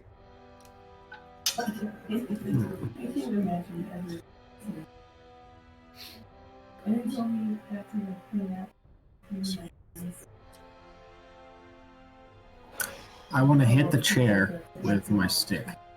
You want to hit the chair with your stick? Okay. Roll to hit.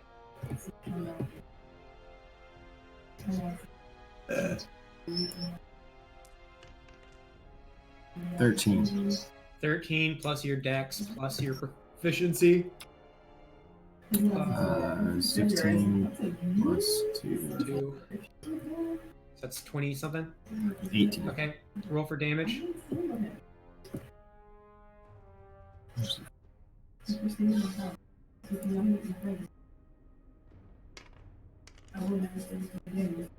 Two plus 3, 5. All right. So you hit the crossbow platform, and when your staff hits, it kind of leaves like a little dent in one of the crossbows. You hit it from the shape of the staff. It just dents the wood, but then nothing else happens. I'm gonna. Go towards this room.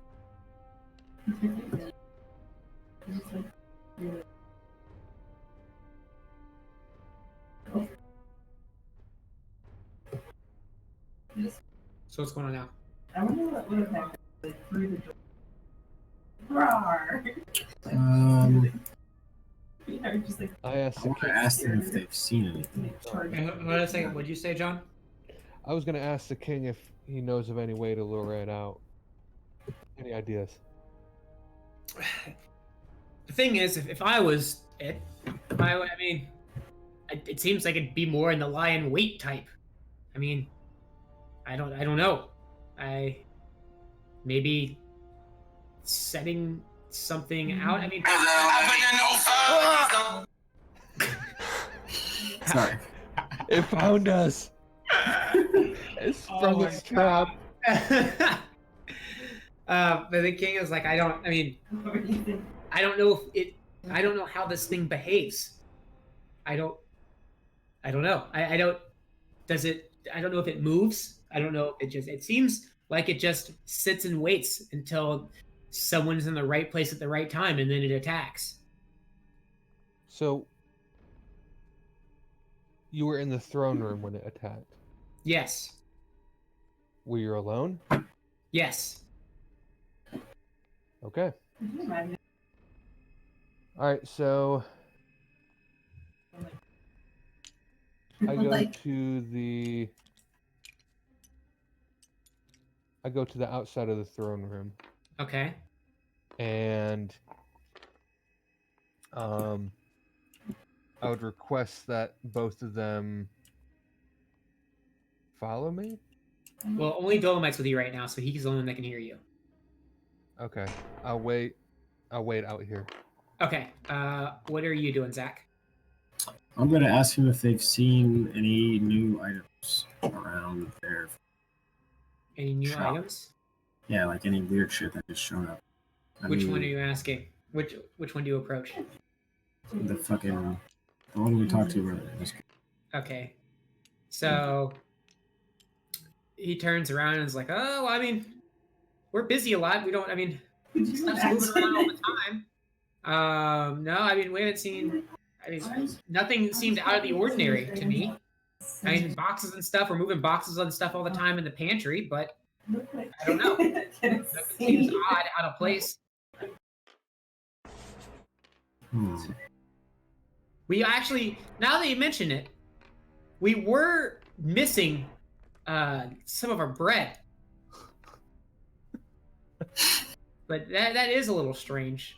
You can't help you with that. I'm gonna go back into the pantry. All right.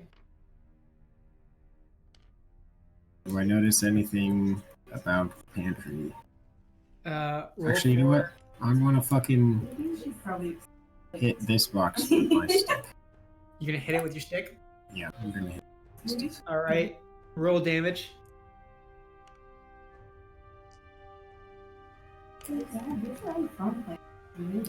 Three plus 3 is 6. So. All right. So you bring down you like lift up your stick and jab it at the top of the box. And the top of the box caves in. With like the wood like cracks. And yeah, the wood is cracked now at the top. It's like caved in. Can I look inside? Yeah. What's inside? More bread. Multiple loaves, like 10 plus. Maybe like Alright, fuck the bread. Remember on Siblings Day? I get tired and I kick the box. You're like, And who did it? I don't even. Because they're like, no hitting in the face. And it's like, bap.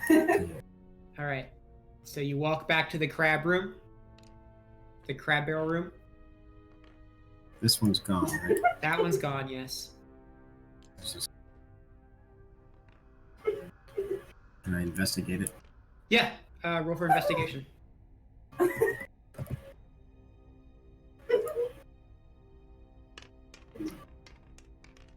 is the guess?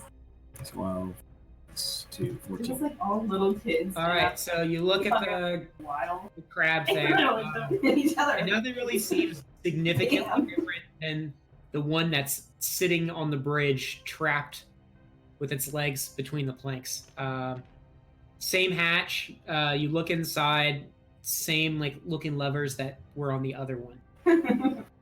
I'm like, what's up, players? I'm gonna hit it with my stick. All right. Roll for damage, or roll a hit. Well, actually, roll a hit.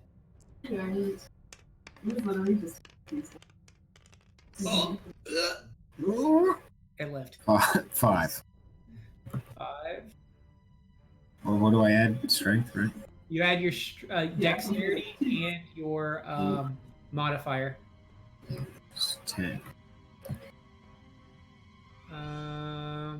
All right. So you hit.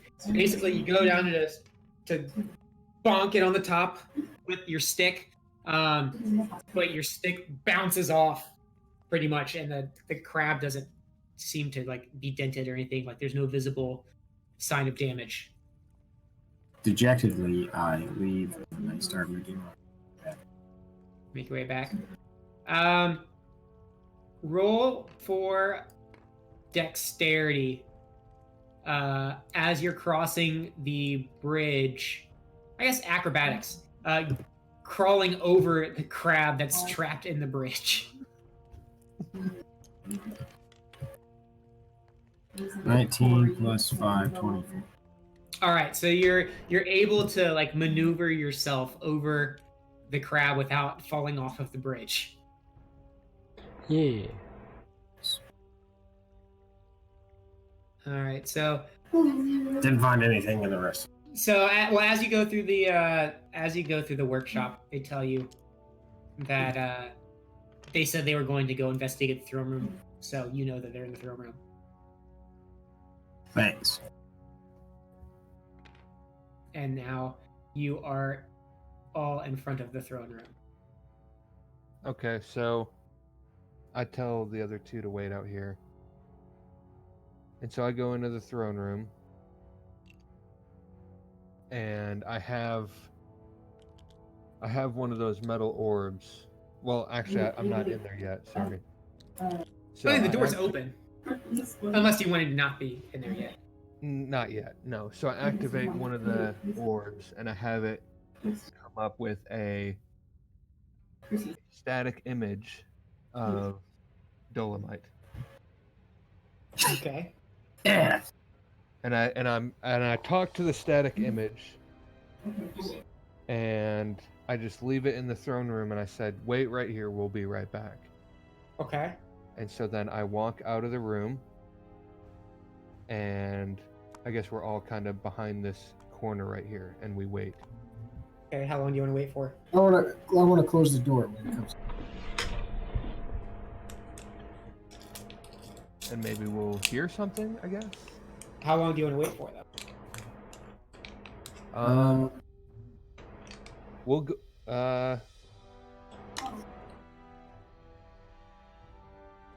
Let's go with 10 minutes. Well, I want to go and grab that machine and place it next to us. Detection machine? Yeah, outside this corner right here. What machine? The detection machine. Oh, okay. Yeah. So that if it changes, we'll know. And then we can bust open through the door to catch it. Okay, so you go and look at the machine, and while you are looking at the machine is now has a blue light pulsing. So wait, the machine's back over here in the workshop though? What'd you guys do with the machine? You had it in here before. I don't know what you guys did with it after that. I think We brought it over to the king, right? We tried Yeah, to show him you that still it. had it, I think. I think you've had it the entire time. I guess I have. So, I mean, so the first time you check, after you've put that thing in that room, the first time you check the machine, it has a blue light. It's pulsing a blue light now as opposed to a red light. All right, so I bust open the door. You bust open the door. Right. I guess it's not really bust open. It's not locked, but You open Kick the it. door. I open the door. You open the door, and in the middle of the room where you left it is that sphere projecting an image of Dolomite. But Everything else is exactly the same. Oh my gosh.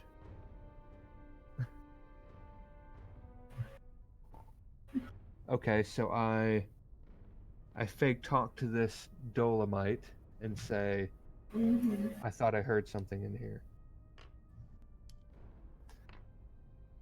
I'm out of ideas. It's in there, I know it.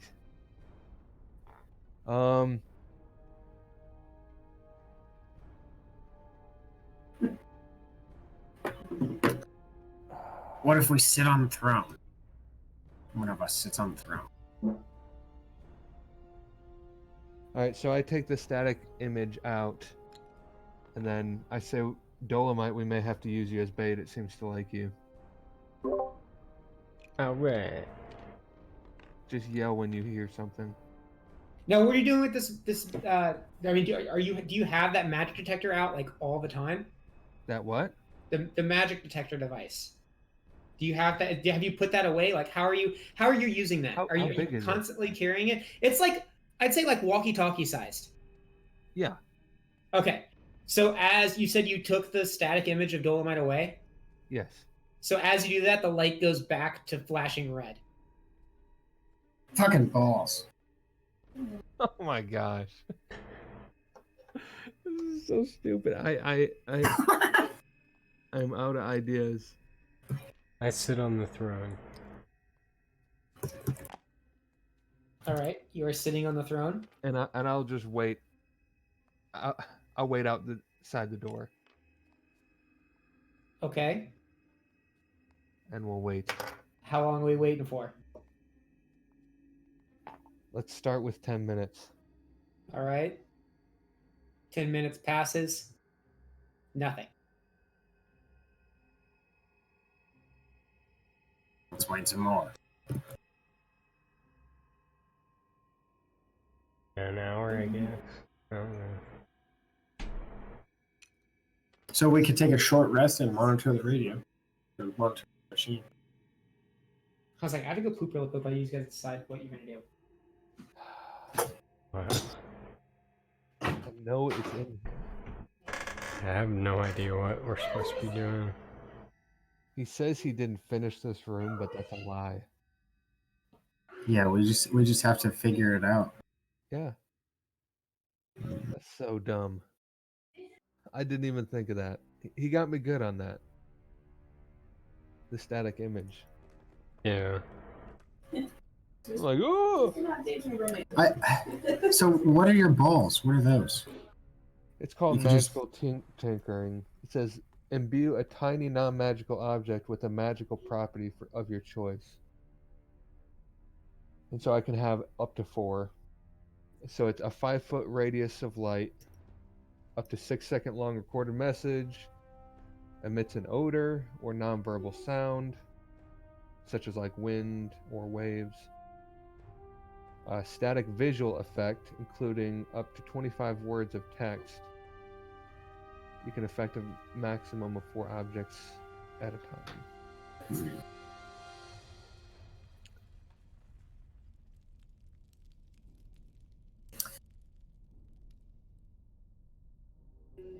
Can we project an image of the fucking king? Oh fuck, we don't know what he looks like. I don't know what he looks like. That's why I Yeah. was trying to get a picture. What if we have one of the people describe him? Can you work off that? Or is that only things that you can see? I don't know. It says It's weirder than you think. a static visual effect appears on one of the object's surfaces. Well, I guess that wouldn't actually be. So, well, this effect can be a picture, up to 25 words of text, lines and shapes, or mixture of these elements as you like.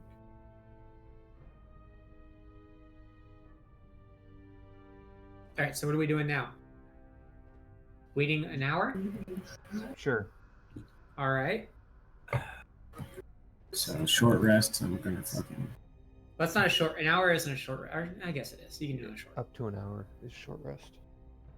Or at least A short rest is a period of downtime at least 1 hour long. Okay, that works. All right, so I'm gonna roll fucking my second. You could have rolled both in your first short rest. Yeah. I didn't want to Oh, okay. because I'm not immune.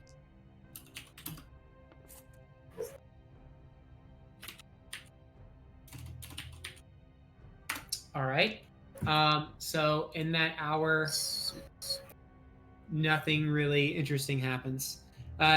Dolomite sees a gnat flying around in the throne room, but that's it. And he immediately, like when he sees it, eats it. Fucking eats it. Alright, well. I yell out, not much is going on in here.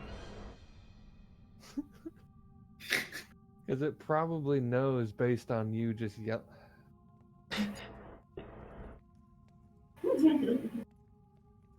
Alright, I go in and start systematically hitting stuff with my axe. Okay. I'm gonna go in and hit things also. Fuck it. So, I mean, like what? Like when you say hitting things, there's like What's in the room? I The took the throne? candles. the throne. There's no candles. Mhm. And that's about it. Like there's like the little like decorations on the walls, I think. Did I Yep, say I'm there's- gonna yeah. fucking slap him. I'm gonna poke him with my stick, Okay. one at a time. So I'll roll for damage 6 times. And tell me the numbers. I'm assuming gonna do that. everyone is hitting stuff. I'm doing that. Yes. Now, do both the thrones have that layer of dust? Yes. All right, I got a 2, a 4, a 4, a 6, a 2, and a 1. Oh fuck. Goes down.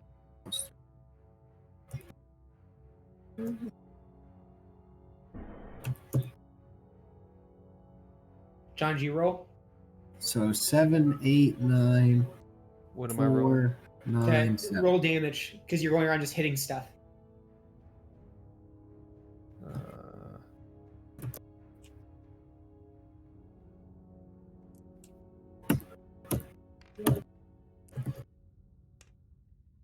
Seven, 6, 6, 5, 7.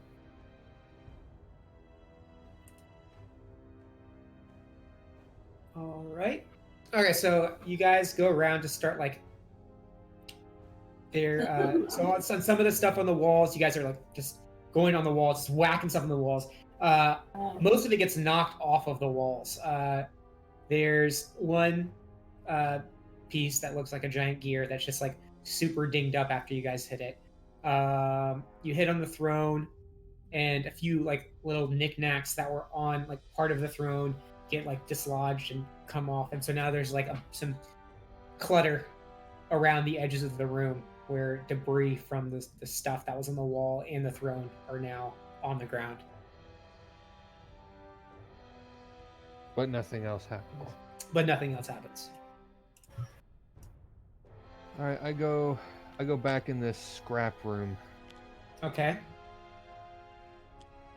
and I'll search for an hour this time All right. for anything that maybe looks out of place. Anything. For anything? Yeah, kind of, kind of taking stuff, kind of Yeah. throwing it kind of rough, you know. Okay, roll for perception.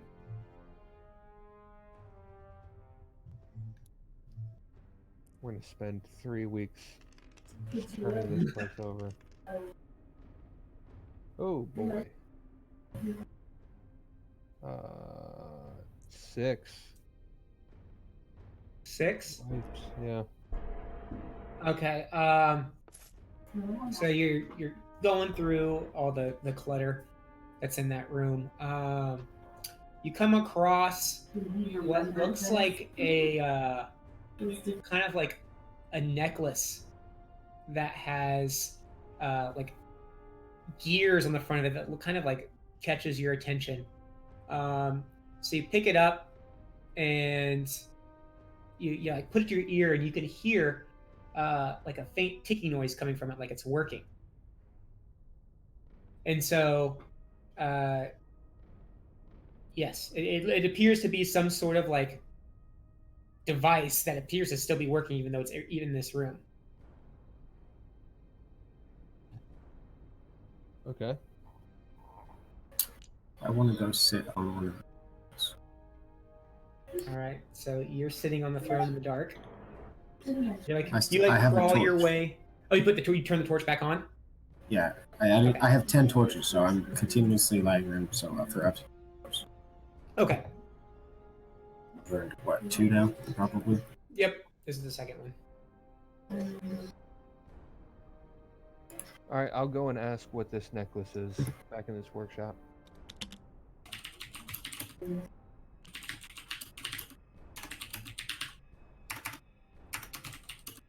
Are you Googling, like, what if these people never figure this out? No, I'm keeping track of time, If really. my That's all I'm doing. players are Yeah, if they're really dumb, how do I practically give it to them? And so you go back in there and you approach. This time, when you go in there, Fibblestib isn't there. It's only Dabbledob.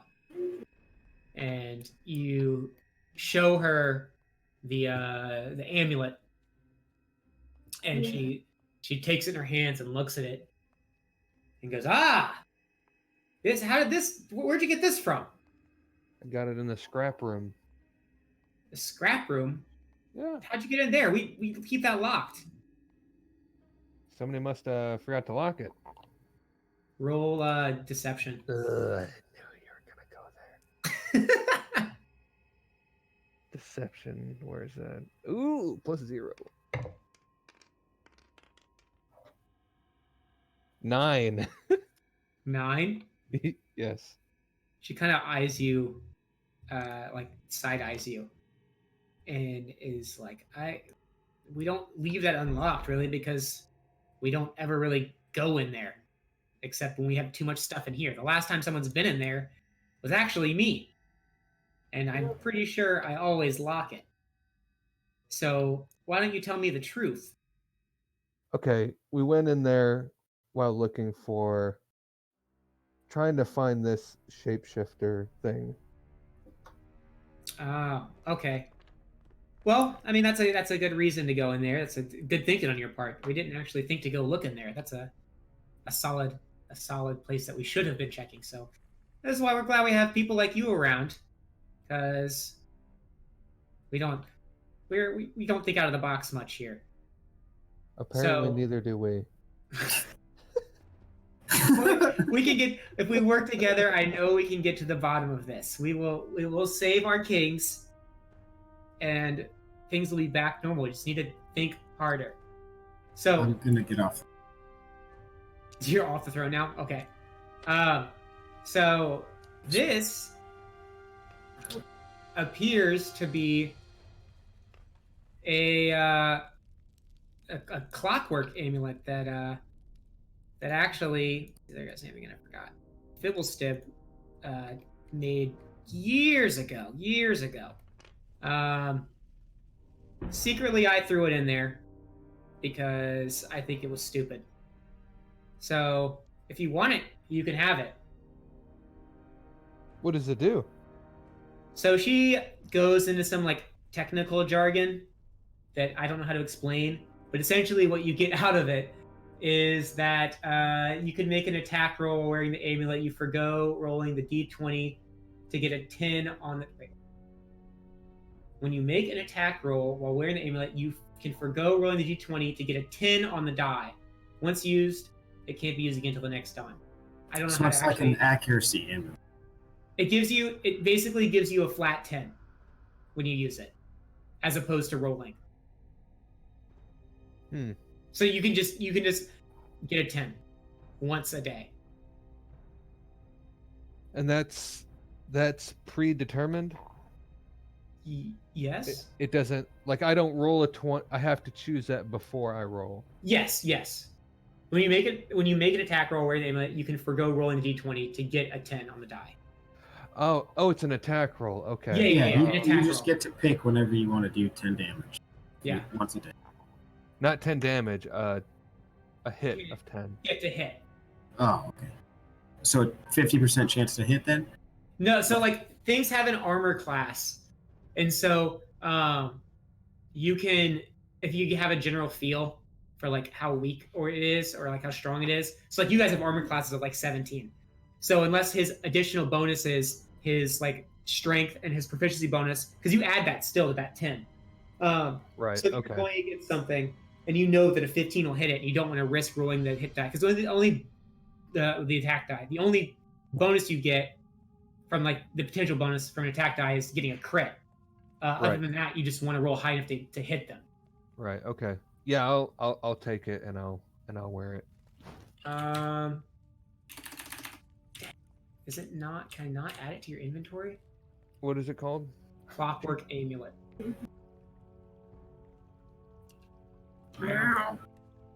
It might be a specific to. But you might need it in from something. Oh yeah, it's in Xanthar's Guide to Everything. Here's the text if you want the to just copy the text into the thing.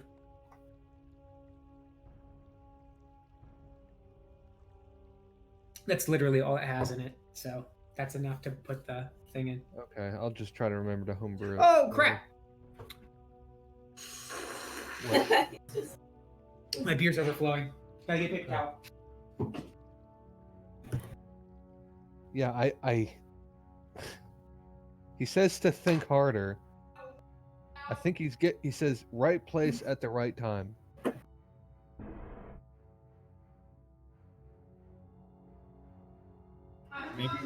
Maybe we should go ask the king what No, you're ridiculous. What? like what time of day. Okay, yeah, I guess. All right. So Where? while John was having his discussion with the lady gnome, what were you guys doing? I was walking. All right. What is Dolomite doing? Just standing in the throne room. Okay. Do you still have? Are you like carrying that thing around with you out, John? The magic detector? Yeah, I assume Okay. I still just have it. Okay, I just want to make sure. All right, so, yeah, so you have the amulet, and we put it on. She's like, "Oh, actually looks pretty good on you, but try to hide it from Fibblestib because if he sees it, he might want it back." Did he go to sleep? Is that what? Yeah. I mean, you don't know because you just don't see him. So, I mean, He's just you not may be here. you may be assuming that he's asleep. I don't know. What time of day is it? It is around 2:30 in the afternoon, but you can't really tell from inside the cave because it's all lit by like lanterns hanging above like on the ceiling that are like on like a rope in a pulley system, so that the pulley system goes to like a wall, so the gnomes can like lower the lanterns down to light them if they need to. What rarity is this item? It is a common. Is it a wondrous item? Yes. Does it require attunement? No. It's called a clockwork amulet. Yep.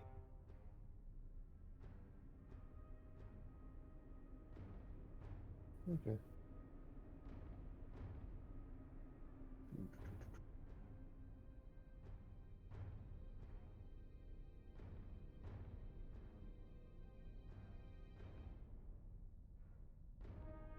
I say we go quiz the king. Yeah, you can do the talking because I'll follow behind you. I'll let you take the lead.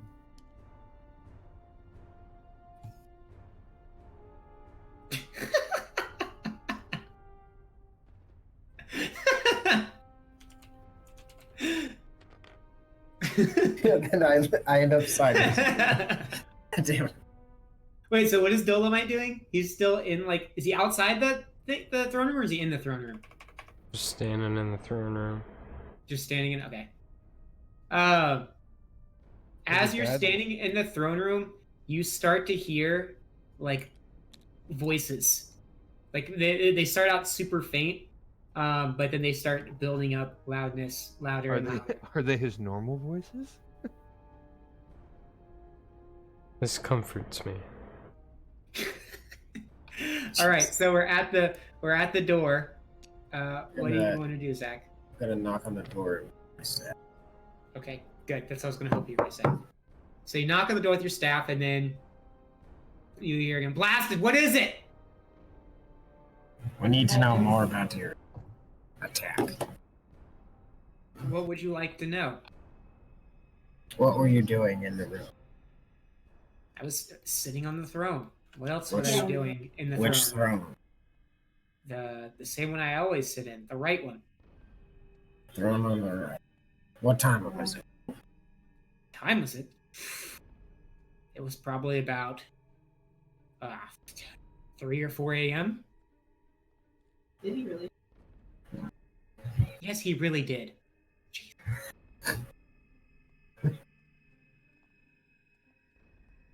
Where's the other kid?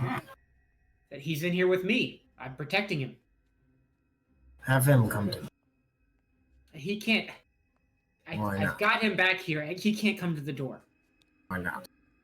Because I'm protecting him, keeping him from escaping.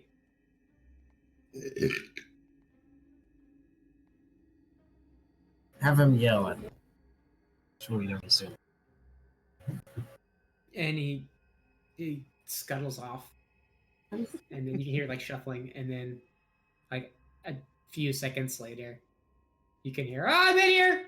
It's a different voice. Please, get me out, please. And then you hear like some like kind of like bickering back and forth low that you can't really discern. And then you hear more scuffling towards the front of the door. He's like, "See, you happy now? He's here, see? Safe No. and sound." No, I'm not. Listen. We have some news about the shapeshifter. Oh, you have news about the shapeshifter? Yes. What about it? Did you find him? We'd like to tell you that there's too many prying ears. There's too many prying ears. Oh, I see. So wait, okay. So what do you want? I'm not opening this door. Because what if you are the shapeshifter? I'm not the shapeshifter. You can't convince me that you're not the shapeshifter. Yes, I can. Let me in, and I'll show you. Yeah, but that requires you have to convince me that you're not the shapeshifter before I let you in. What will it take to convince you? I need the shapeshifter's body.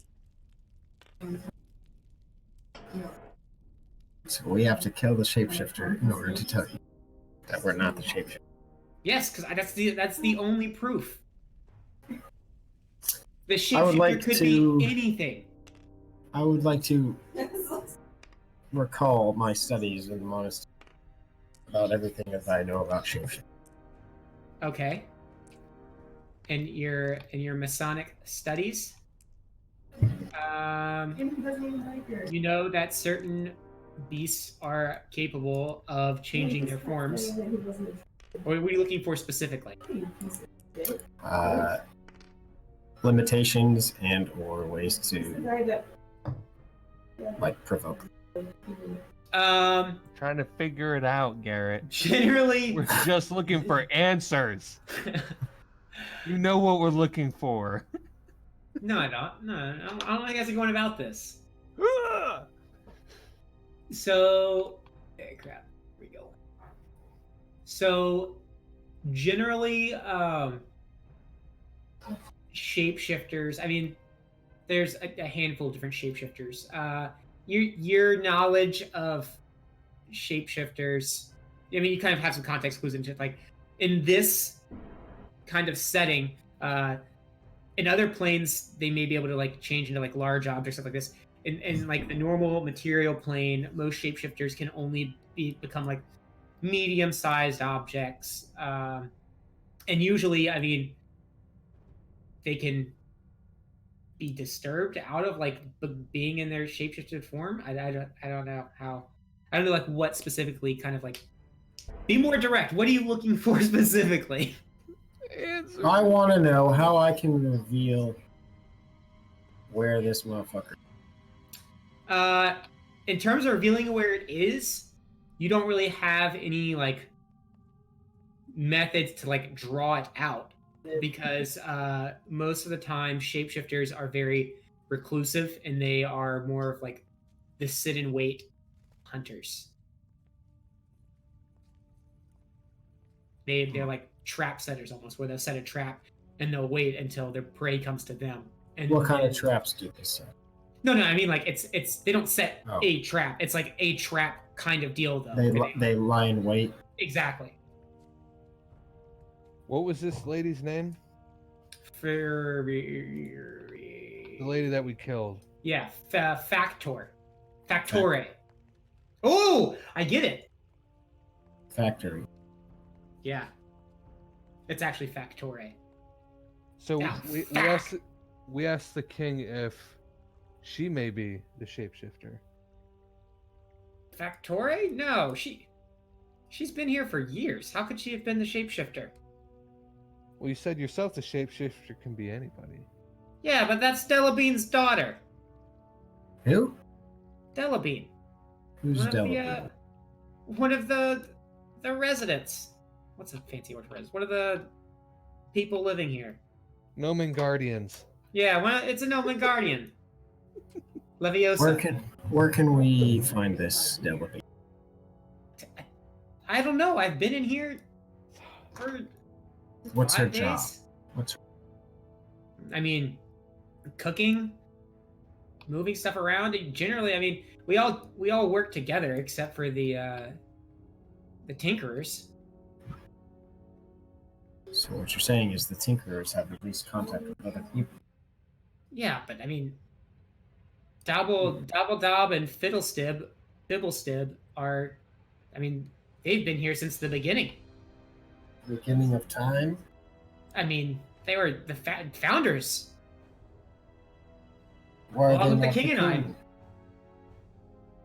No, but they're, I mean, closely, and they've been hand selected to be the head workshop tinkerers. Okay. We'll be back.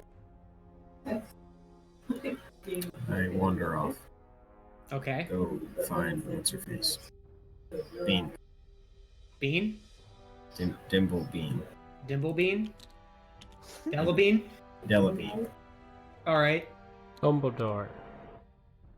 So, you walk into... I love how Dolomite is just still in the throne room, just in the dark. Just listening to the voices. The voices are still going strong. As I approach the campfire. Dolomite, make a I guess say Constitution. No, not Constitution.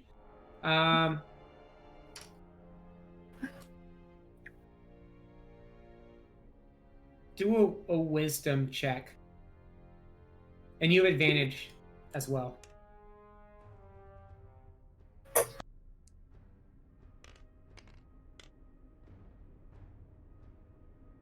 $14 plus 14. 3, so you have 17. So you sit there and the voices become louder. Nice. So you guys enter Nice. the dimly lit little caves with beds stuffed all in them. I just thought of something. Uh-huh.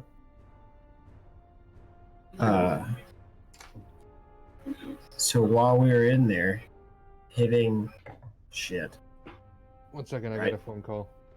No, keep going. we right, we're whacking on stuff. Stuff's falling to the ground. I only have a wooden stick. There's no way that I should be able to dent a cog with a wooden stick. I'm assuming it's a metal cog. So the one that was hanging on the wall that we dented, it shouldn't have been a thing. I gotta help bring in groceries, but I do whatever Karn does. Okay. I am going I'll be back back to in 5 minutes. Okay. So Lilvier follows behind you. And it's like, oh, that seems to make sense, I guess, but you are quite a strong guy. Thank you. I'm not that strong. as he tumbles behind me. We walk in and what's up, Dolomite? Voices. And Dolomite, like the voices seem to subside a little bit as they enter. What Yeah. voices? Go back No, away. The voices for Dolomite. Yeah, he says the voices, right? So You I asked, scared them off. what voices? What are You they saying? scared them. Scared who? Them. Who's that? Voices. What are they saying to you? I don't know. Alright, I want to go back to that fucking dented cog over here. Okay. And I want to hit it again All with my right. stick. And then I want to spend 1 key point, cast Flurry of Blows. For 2 Okay. additional unarmed strikes. Hold on 1 second. I'm getting a bunch of pings on Discord. Mr. Fucking popular. Popularity, yeah. All right. So you want to use so you're using Flurry of Blows. Yeah, so I'm gonna fucking attack with I'm gonna hit the gear with my quarterstaff, spend Okay. 1 key point to cast Flurry of Blows, which is 2 additional unarmed strikes. Okay. So roll to hit. I guess go ahead and roll to hit 3 times. Actually, unarmed strike. Yeah, I think you do have to do a roll to hit on unarmed strike. You do. 14, 19, and 14. 14, 19, and 14. Okay, roll damage 3 times. 1 for your staff and So 2. the staff is 1d6.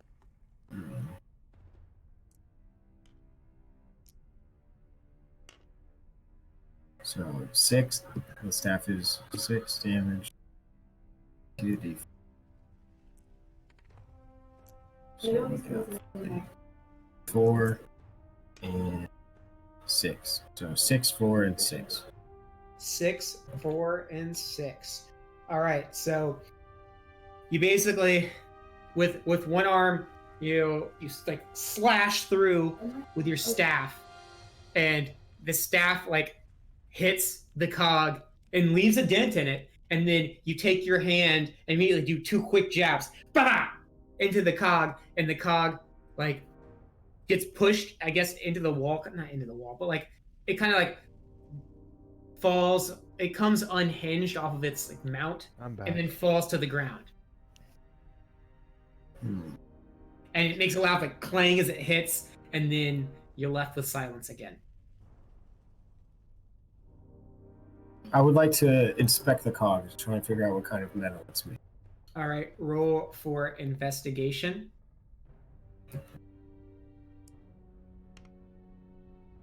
14 to 16.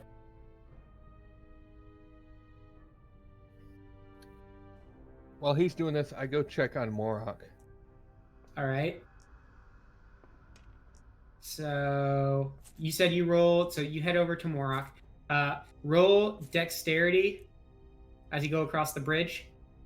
Or, sorry, acrobatics as you go across the bridge. When you inspect the cog, it appears to be made of some, like, not super heavy metal, more like a lighter, like aluminum kind of metal.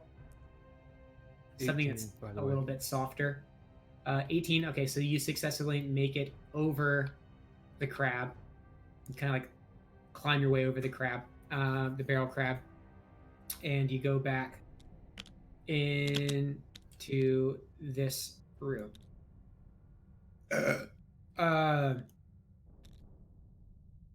As you're when you go in, Morok is still sitting there, drunk as a skunk. There's actually like a pile of puke next to him, but he still appears to be drinking. And you walk in, he's like, oh, hey there, or sorry, oh, hey there, over there. I gotta stay consistent with voices. I explain the situation to him and see if he has any ideas. Oh, sounds like a doozy you got there. Ugh. Why don't you have a drink with me and maybe we'll think of something. I'll take one drink. You take one drink? Okay, roll Constitution. I got a beat. 14. All right. So you take one drink and you feel normal still. You feel fine. And he goes, as you're sitting there drinking with him, he goes, man, I've been hearing a lot of burping.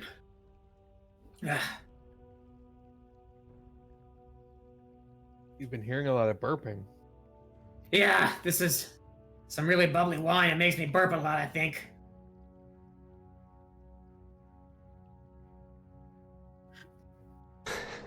You've been hearing yourself burp? I guess. I don't know. Look how drunk I am.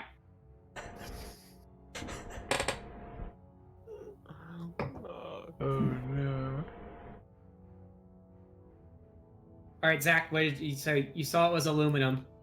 Now what?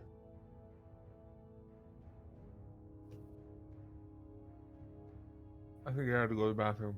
Oh, okay. All right. So wait, Dolomite. What are you doing? Just still standing there, doing nothing, being a passive player. Yes. Okay. All right. I'm just listening for the voices. Okay. Alright, so I go around and kind of kick each keg. Yeah, I'm gonna go back in this room and start just to see if poking just to shit see in if- here. Start poking around. So you go around and start like poking in each of the kegs. Yes. All right. As you are going around the room, poking the kegs, you get to this keg right here, and as you kick it, it like makes like an actual like not a noise you'd expect to hear when you kick like wood. Like it's more of like a solid sound.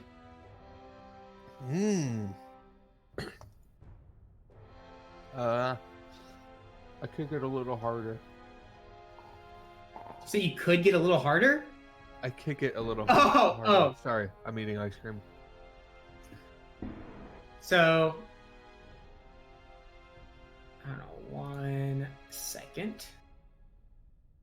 Oh God. Whoa. I almost overwrote the save file.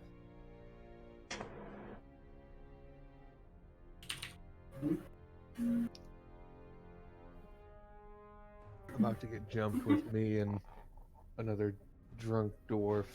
So as you kick, teeth sprawl out, Oh, come on. and it lashes out at you. You're so And- lame. So lame. Oh man, What's happened? I need the stat block. You said tuna. I was like, So lame, dude. Oh. Where the heck is it? Are you trying to fight JR? Is that what's happening? No. What's happened? is that these? What's your armor class? 17. 17. Okay. Ah, you found it. Fuck.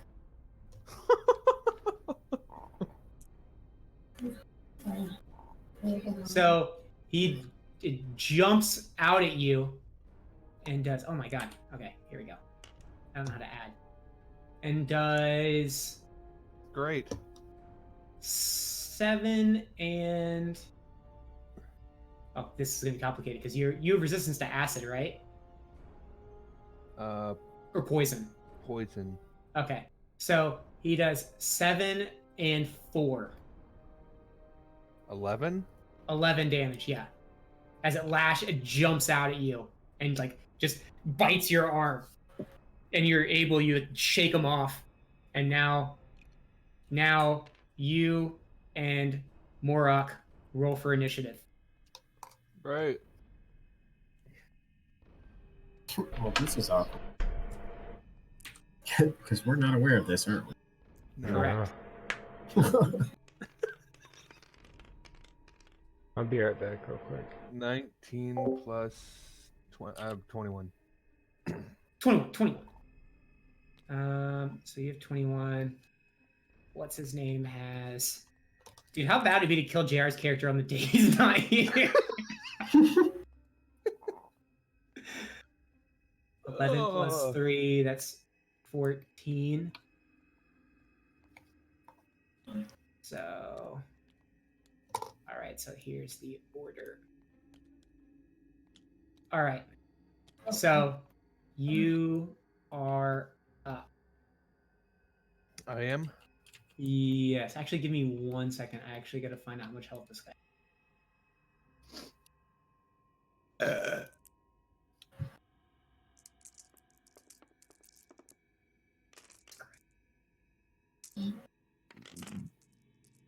One, 2, 3, 8.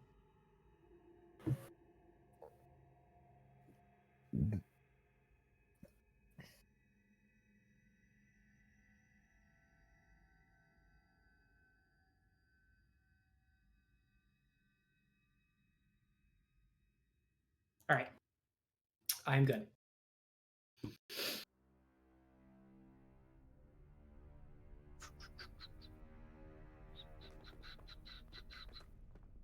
So me asking if I were to yell out to these guards, would they be able to hear me? Yes, they would. And what does that take to do that? Is that just That's your normal like talking action. okay, so it's not okay. So it doesn't take an action or bonus action. or Correct. Yeah, anything. it's like you're talking thing. All right, so I yell out to the two guards, yelling for help, Okay. and that I found the shapeshifter. Okay. All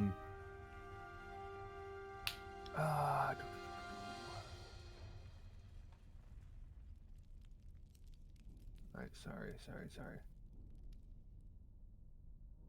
Okay, I will.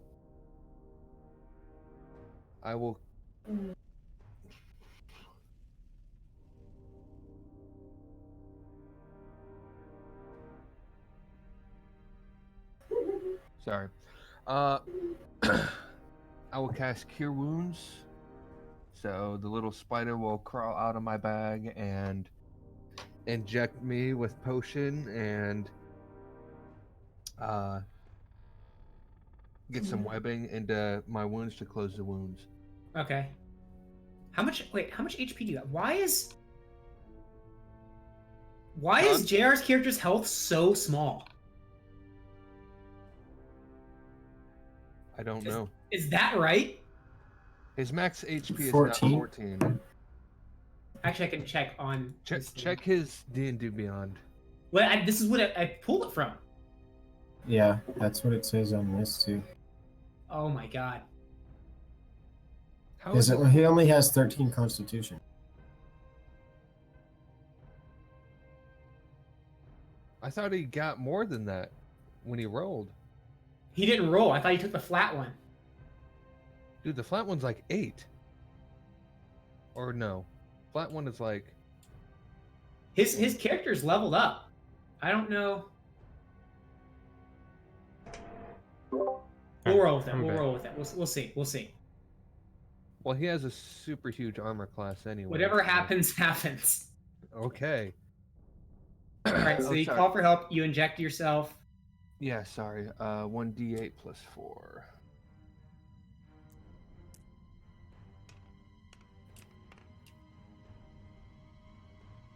Oh, thank God. 12. Alright, so...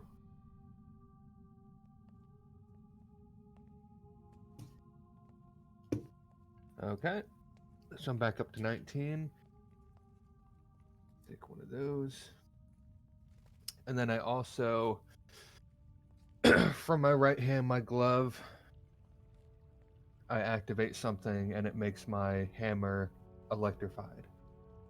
Okay. Essentially, arcane weapon. You pull like an Iron Man mode, and then it just like lights up your Yes. static. Just starts like erupting around the head of the wrench hammer. Is that what it was? It was just like it had like a wrench. It's a hammer with like the wrench as a handle. Okay. All right.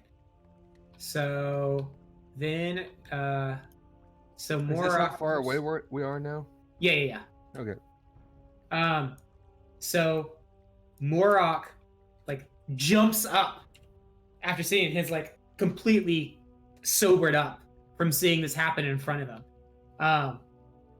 He then casts the thaumaturgy. Yes. As that's was that an action? It's a cantrip, so it should be an action. Yeah, one action. So he casts that and then shouts at the top of his voice as his voice I don't know what you guys Avengers assemble. I don't know. Help. He just screams help. And when he does that, Dolomite and Karn can both faintly hear from inside the throne room, just a faint like help. That sounds like moron. Instantly knows what's happening. And then he moves up there.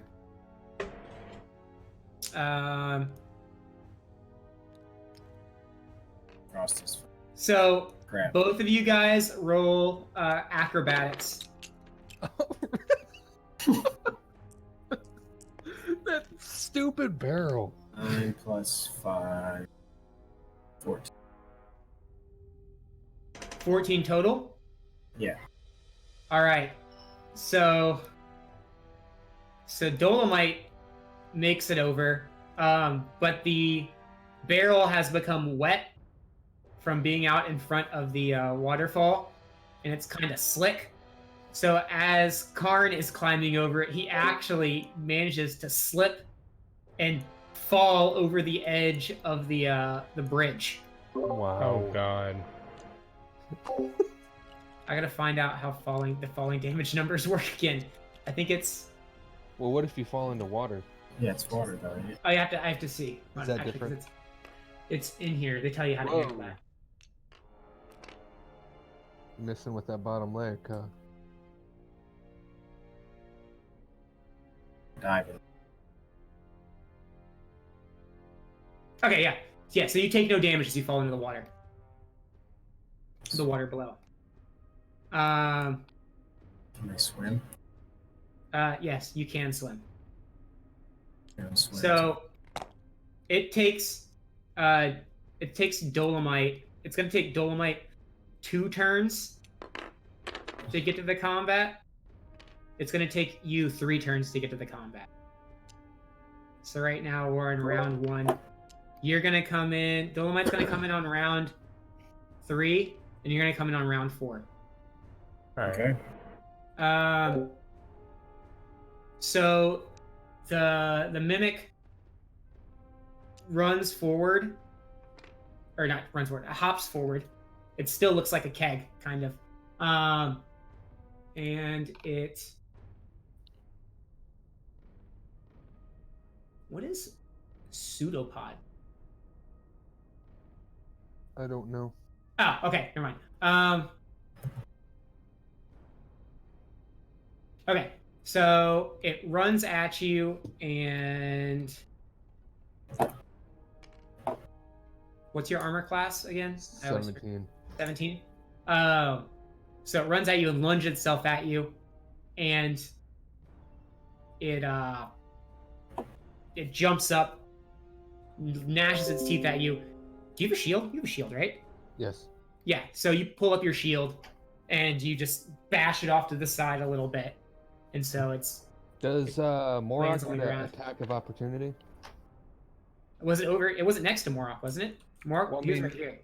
Okay. I didn't know how close you put Morok. No, I didn't put him right up next to him.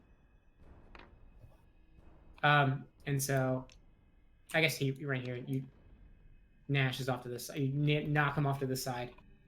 All right. So then it's your turn again, and now it's round 2. Okay, how long does this? Okay, up to an hour. What can I do with bonus actions? Probably not much for me. It tells you what spells you can use as bonus actions in your thing. 2-weapon fighting. Okay. Okay.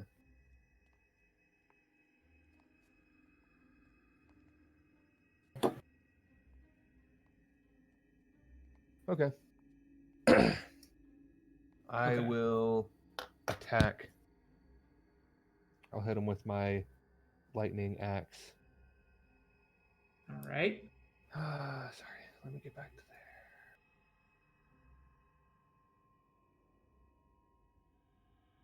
One second. Actions. There we go. 1d. Well. So it's 1d4 plus 3 to start.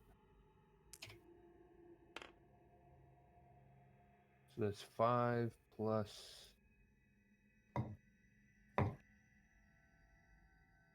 And then another d6.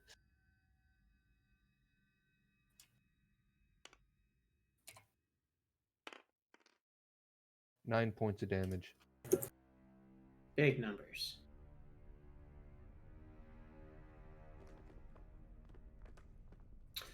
So you bring your light. You use your hammer attack. That's what you did. Yes, my All right. electrified hammer attack. Yeah. So you swing from the side, kind of like undercut Thor style. Bam! The thing like flips over and lands back down, and immediately like doesn't seem phased that much, but you know how it is. No, It's I just- don't know how it is. It's just like you know whatever. Okay. So then Morok's turn. He freaking A. Like, playing a caster, I have no idea how to play. He runs up. I know last time he did one where he used Sacred Flame a lot. well he increased his Oh, he has spells. armor too. class by 1.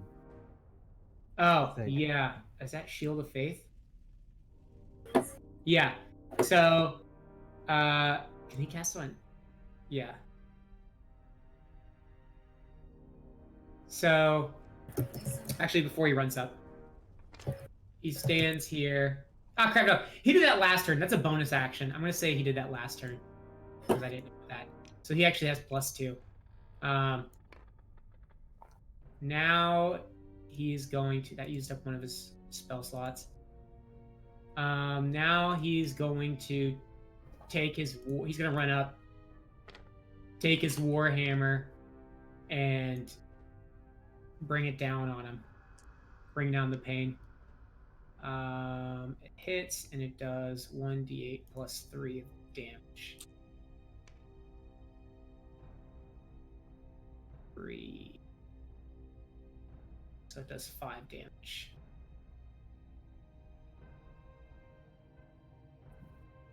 So it brings down, and then it knocks him on the head, leaves a little dent in the keg mimic. And he goes, "Oh! Take that for interrupting my drink." And then the mimic... Classic Classic Morok. Morok. Yeah. Yeah. Then the mimic turns to Morok, who just hit him, and lets out like a Licks him in the hissing... mouth. Lets out like a hissing noise.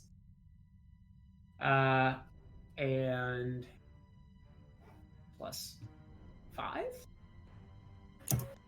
That's You know, I didn't even roll to hit, by the way. Oh, you didn't? No. Ah, well, it works. I just realized that. That's my bad. And then so the mimic bites out towards Morok. Morok has a shield too, right? I feel like he does. Yes, he does. And then Morok pulls up his shield, and then it just like bites constantly at the shield, and it's like just teeth are like kind of like sliding against the shield. It can't actually get through. And now we are on turn 3, and then Dolomite. Roll for initiative, Dolomite. Actually, you're at the end of the lineup. That's how that works. Dolomite appears. Now it's Lovier's turn. It's my turn again. Let's see. I will go ahead and hit him again. Roll the hit this time. I'll roll the hit this time. I pulled a fast one on you. 16. 16. All right, it hits. All right, so it's 7 plus 4, 11 damage. Wow.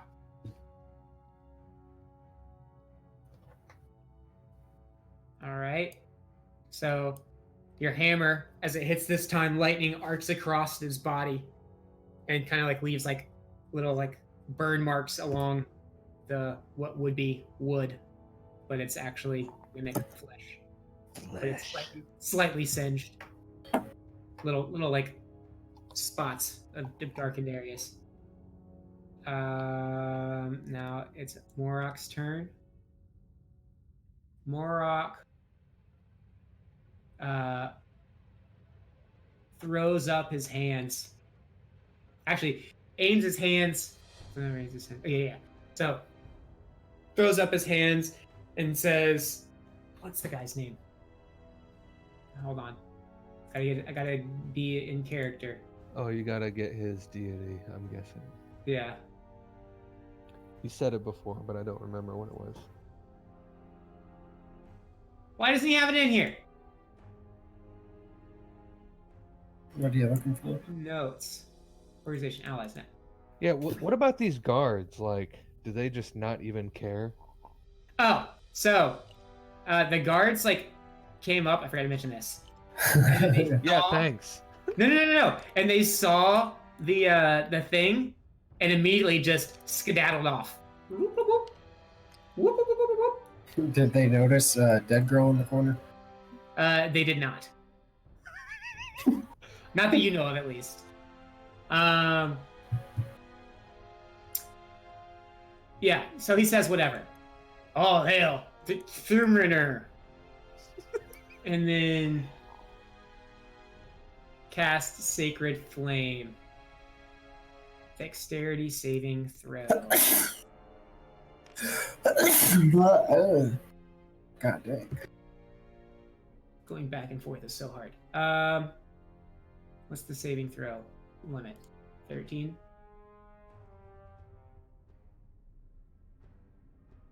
Oh, 13.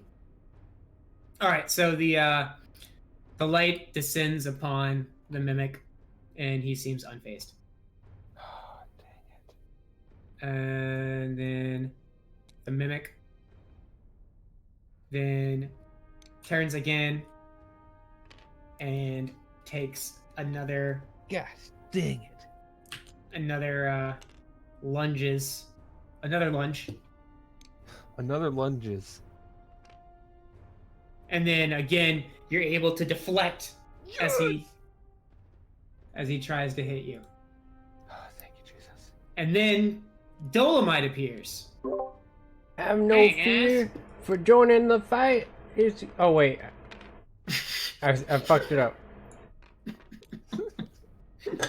Have no fear for joining the fight. Is your savior Dolomite? I run in and I cast that one, Prestidigitation. the one I forgot the name of. Chill Dutch. Chill Dutch? Chill Dutch. It's a very chill Dutchman. Chill Dutch. The Dutchman's treasure! 24 to hit and an 8. 24 to hit and an 8. Yeah. So you're 3, 4, 5, 7, 8. How do you want to do this? So the hand goes up and just smacks him in the face. And it like slow motion 360s when you hit it.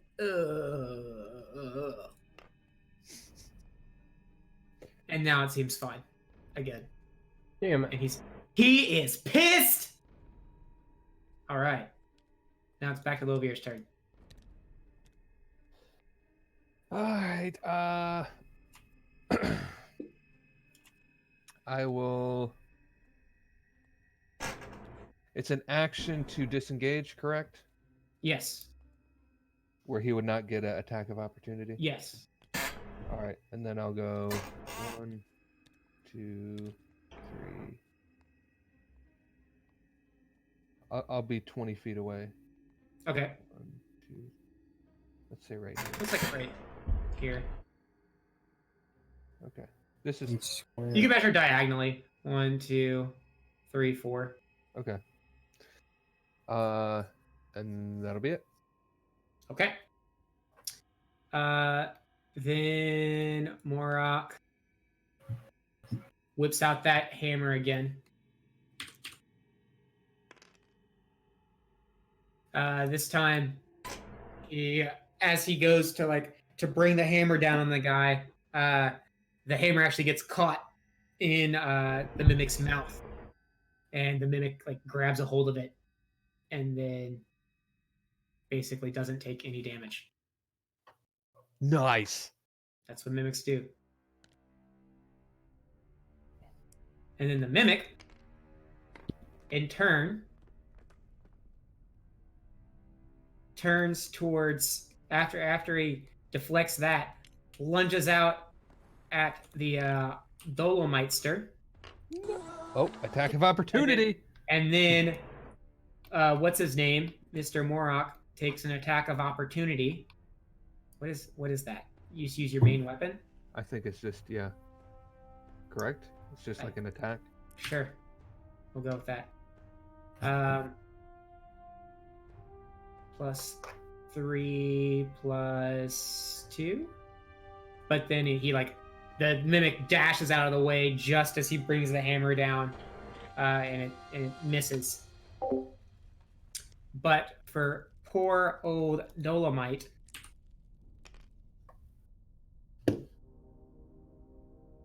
as he lunges forward, charging with his I don't know, gonna broadside him. No. Hits him for 5. No. 117 damage. And then you are now basically like he's covered in like this sticky material that's not wine. And you just like get like caught up against him. Like you're stuck to him. Oh no! No, put me down. And then what do you do on your turn? How wait, how's that? I gotta see how, because you're essentially grappled now. I always have to look at the grappling.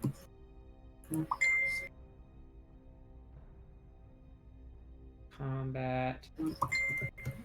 Grappled. Speed. Okay, so you can't move, essentially. Target, no more than one side. You must have free hand. Okay, yeah, so you just grappled.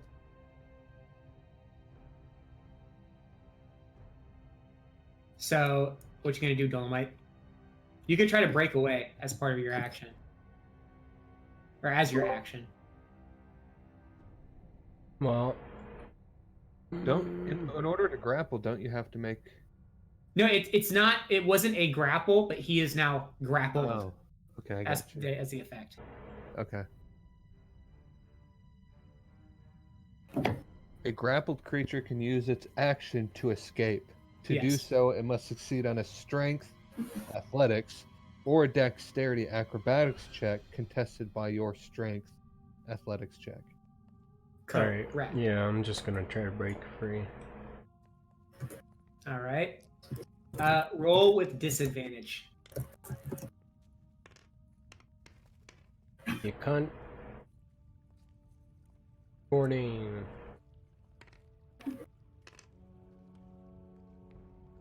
Oh! 3. So that's gonna be a no. You try to like wriggle away, and it ain't happening. So Help! out of the darkness appears Karn. Da-da-da. What's going on? About time. He is sopping wet. Shivering. What's happening? Holy shit, what is that?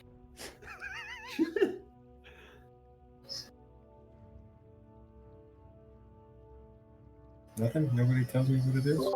It's bad, help!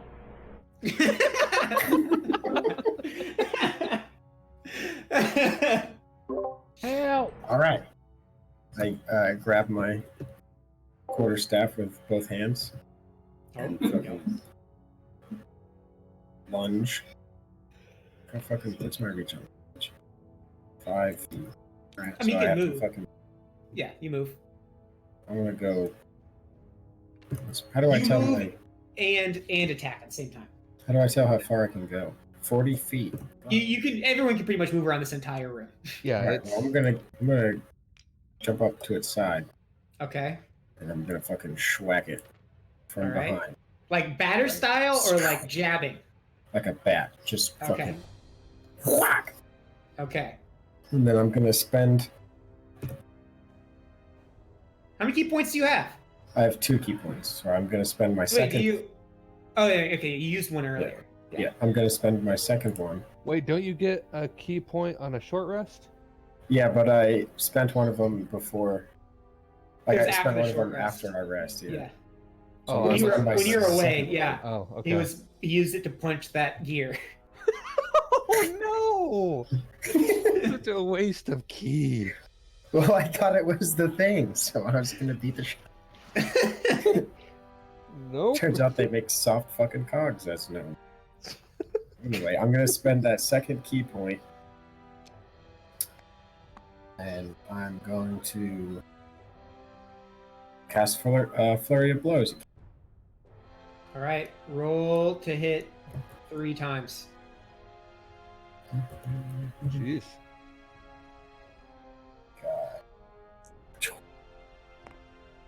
17. 3. And 1. I think one of those hits. So roll damage with your quarterstaff. Wait, can you use flurry of blows with a two-handed weapon? I don't know. You can usually click it and it'll give you that information. Or is it unarmed? No, so the two extra attacks, a flurry of blows, are unarmed. But the first one, it says, when you spend a key point, it's going to be a little... Wait, where's the thing about it? You access this energy represented by a number of key points, your monk level. Tell me about the Fury of Blows. I don't care about key points. Immediately after you take the action on your turn, you can spend 1 key point to make 2 unarmed strikes as a bonus action. Because I was reading something about monk that it restricted it to like attacking with a one-handed weapon. I can't remember what it was though. So it's not this though. So I think that's my 2 weapons. Maybe. So go ahead and roll for your thing. It would be the damage of the quarterstaff. Yeah. Is it the two-handed so quarterstaff? So 1d8 plus 1d8. Yeah. Oh. Got it. 1 plus 3, 4. So you freaking bring that quarterstaff around, and it just makes a loud like thunk when it hits against him, and then he immediately like lets out kind of like a roar growl kind of deal. But he doesn't. I mean, it leaves a mark. Like there's a welt, a visible welt that appears where it hits. I'll take it. All right, now it's Lilier's turn again. Chilling in the back of the room.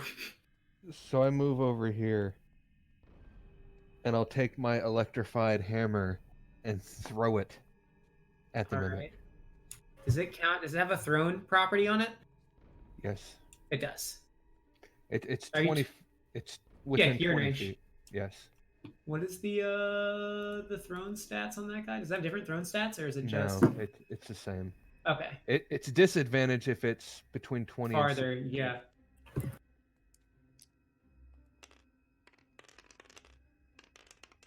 What is this return? I got a 1. Oh, returning like on your hit? Yes. Oh no. Oh, leave that returning thing on it, which is sick. So as you do it, as you throw it, it just completely misses, and it's like laying right here. And then I flick my right hand glove and activate it, and then the hammer starts to wiggle a bit, and then it comes right back into my hand. Is that a bonus action? No. How does the returning weapon thing work? I think it's just a property of the actual. Oh, immediately after it's been used to make a range attack. Oh, that's sick. Yes. All right. So it returns to my hand Immediately. It flies back into my hand like Thor. And then Morok uses his Warhammer again. Does he have to move? Why would he have to? Oh yeah, he does have to move. He pincers in the pincer maneuver. Actually, he pincers over on this side to leave an opening, because he's smart about that.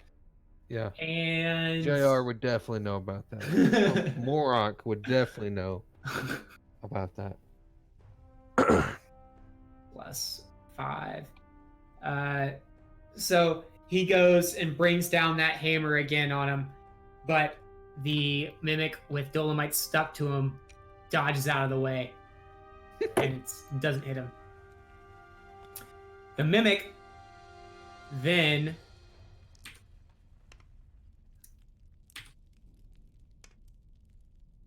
he as Dolomite is on him.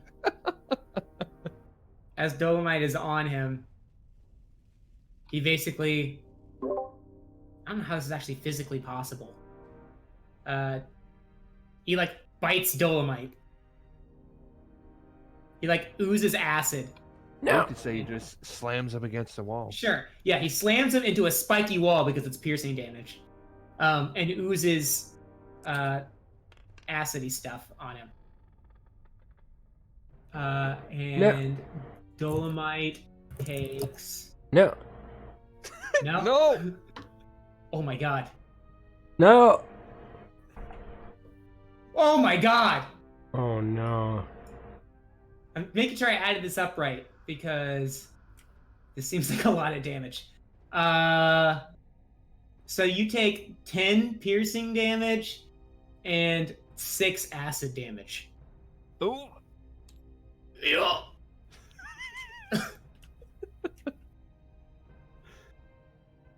Yowza. Okay. You're out.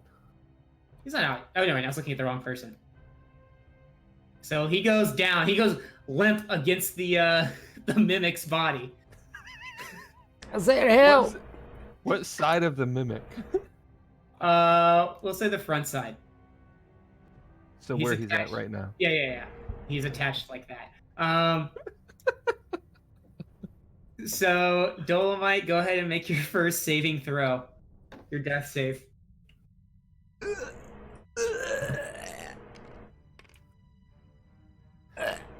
Oh, it's a pass. Ooh, yeah, What's buddy. All right. Now it's Karn's turn. All right. Okay.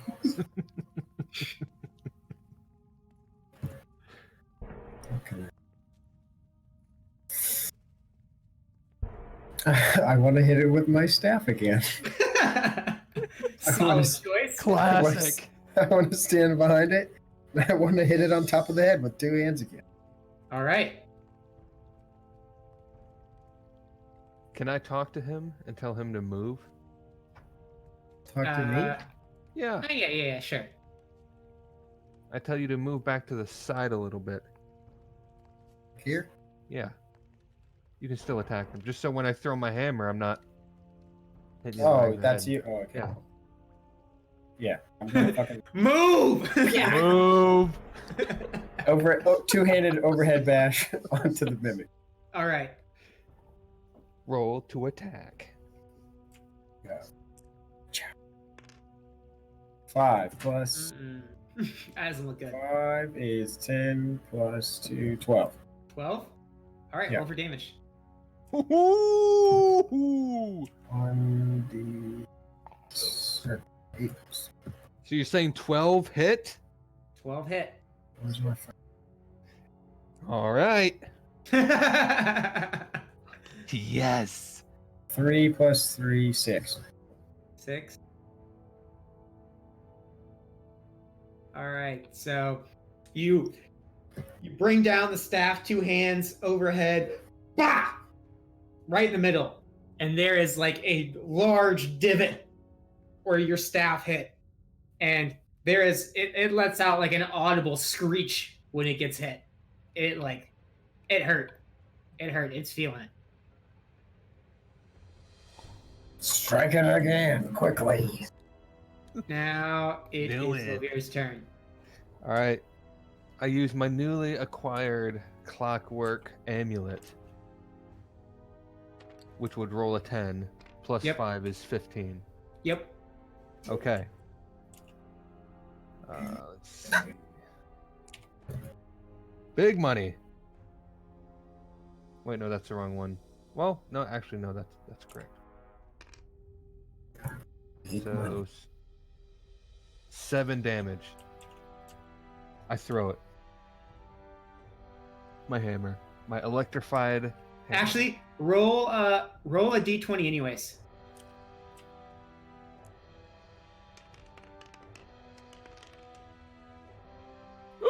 Only 8. All right. So, wait, roll for damage too, or did you roll for damage? I did. Oh, you did. What'd you It roll? was 3 plus 3, 6, and then 7 for the So you moved electricity damage. 7 damage. Yes. All right. So you place a hand on your amulet, ready to activate it, Like you do activate it, and you throw the hammer, and immediately thousands of simulations appear before your eyes, and you see one in which the hammer strikes through to the target, and it clocks him over the head, and then immediately bounces off the top of him, and then it's rolling, and then it just sucks back into your hand. And there appears to be like acid tears coming from what you would think was its eyes. It looks like it's hurting pretty bad. Good. So Keep then, chipping away. Again. so then Morok, let's see. What was that spell? Which one? What was the spell he tried to use that first time on the mana core? Where he like put his hand on it. I don't remember him doing that. He said he puts his hand on it and then he like used a spell. Is it inflict wound? If it is, I don't see it on his. I mean, it Dang. should be on his. I see Bane, unless he might have prepared different spells. That's probably what he did. He probably changed his spells yeah, out. That's right. He He can change his prepared spells. What? on a long rest. On a long rest. That's right. Yep. Who's bragging about that? Okay, so he makes another hammer attack. For the love of God. And he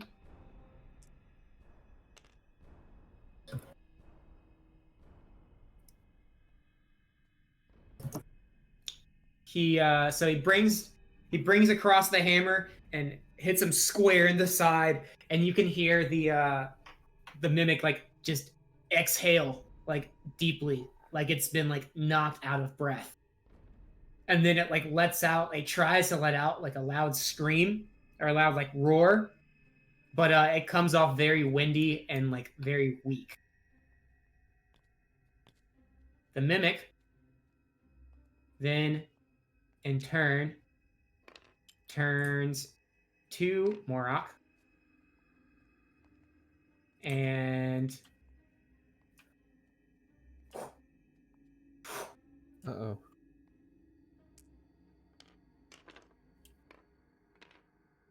oh my god. It's like he's trying to read it in the Bible. 9 plus Holy crap. 4, 13. Yes. He's at 1. 1 health. So he lunges at Morok with Dolomite still stuck to him, and just grabs him by the side and just takes out like a big chunk, and like acid is dripping like into the bites, and then Morok lets out like a loud shriek in pain. Yep. And then Dolomite makes a another saving throw or another death save.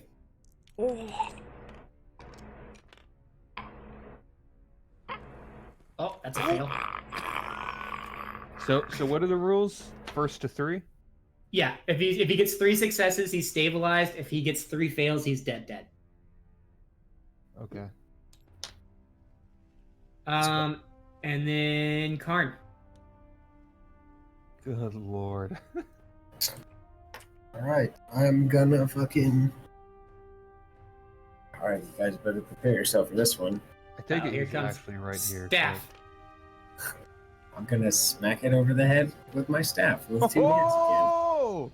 Oh man. Classic. Okay, don't do a whole lot of stuff. I got a stick and some hands. You're on I'm all out of key points. Yeah. I'm all out of mana. Can't do any Oh, extra shit. mana! Let's see Did you what roll? we got 5 plus 5 plus 2, another 12. Wait, 5 plus 5 plus 2? Yeah, my dexterity is +5. No, your dexterity is plus 3. Plus, oh fuck, I'm looking at saving throws. So Oh no, I'm at- your total hit is plus 5. What? Your total additional hit is plus 5 because you get Is that- plus 3 plus 2. What is it? What does hit/DC mean then next to my damage? What does that do? Next hit dash slash DC. Where do you see? See, that? mine Where do you see mine that? says +5 to my hammer. Hit plus DC. Yeah, that's what it should. No, the hit plus DC is all of it's taking your proficiency bonus and your dexterity modifier into account. Oh, so okay, so So it's that is taking- the that is the only number you add. Yeah, because Oh, so that okay. plus 5 is made up of the plus 3 from your dexterity and your plus 2 from your proficiency bonus. It's the same thing. Oh, okay, cool. So It's just an easier way to know. 10. 10. So you try to thwop him over the head, and he manages to like roll out of the way a little bit, and you just miss.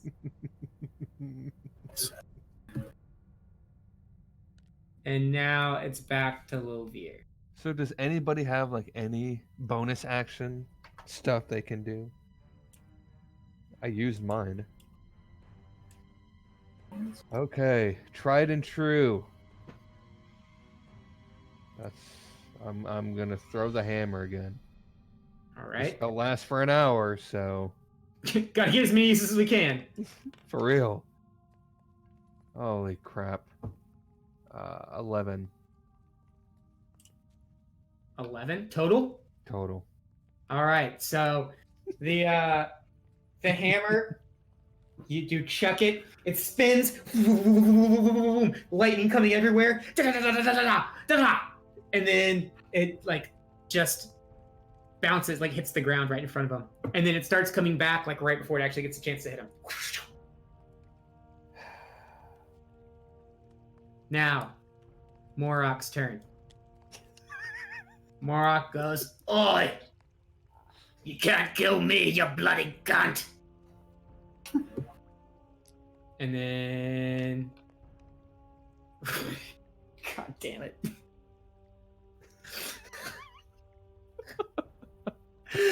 And then Morok proceeds to like try to swing, but then as he's swinging, like the pain in his side gets to him, and he like just doesn't have any energy behind it, and just like Oh barely my taps God. him on this side. Then the mimic takes another strike from Morok. Oh, dirty. Okay, so he has 18 plus 2, right? That's what I said he had? Yeah, look at his sheet, 18 plus actually. whatever the spell gives him. Spell is plus Shield of Faith is what it was called? Yeah, plus 2. So he has 20. And this guy just rolled a 21. You gotta be kidding me. The dice don't lie. He rolled a 16. He gets a plus 5. God dang. Well, he's down So then, that's... doesn't Well, I just want to make sure, because if he takes double his health and damage, then he's dead. I don't Right. think it's possible, but I just want to make sure. So 6 and 6. So he's Oh. down. So he lets out a shriek, ah, and falls back on his back. Dude, oh my god. Oh my god, you guys. Look, I'm trying. Dolomite, make your saving throw. Dramatic music, too.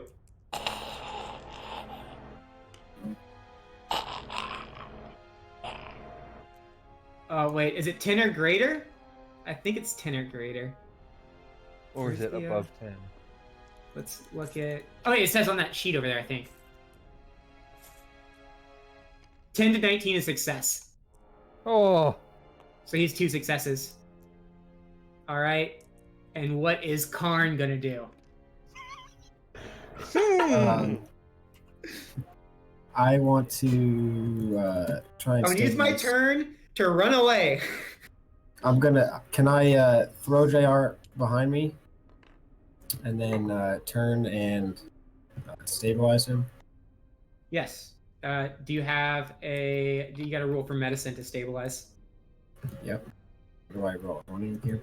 D20. Yeah, plus your medicine. I tell him not to worry about it. I yell out. Leave him.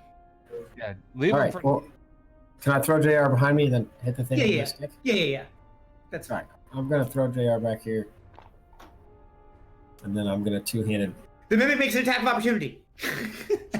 Okay. On a dead body. No, I'm kidding. Oh, okay. And then instead of trying Bites to, off his leg as he's getting grabbed. I throw JR behind me, and then in one fluid motion, I spin around, do some twirling with my stick, and I two-handed try and stab the mimic in the fucking throat. Okay. Does it have a throat? It's got something where. I mean, it has a mouth. If it has a mouth, it has to have a throat. Oh.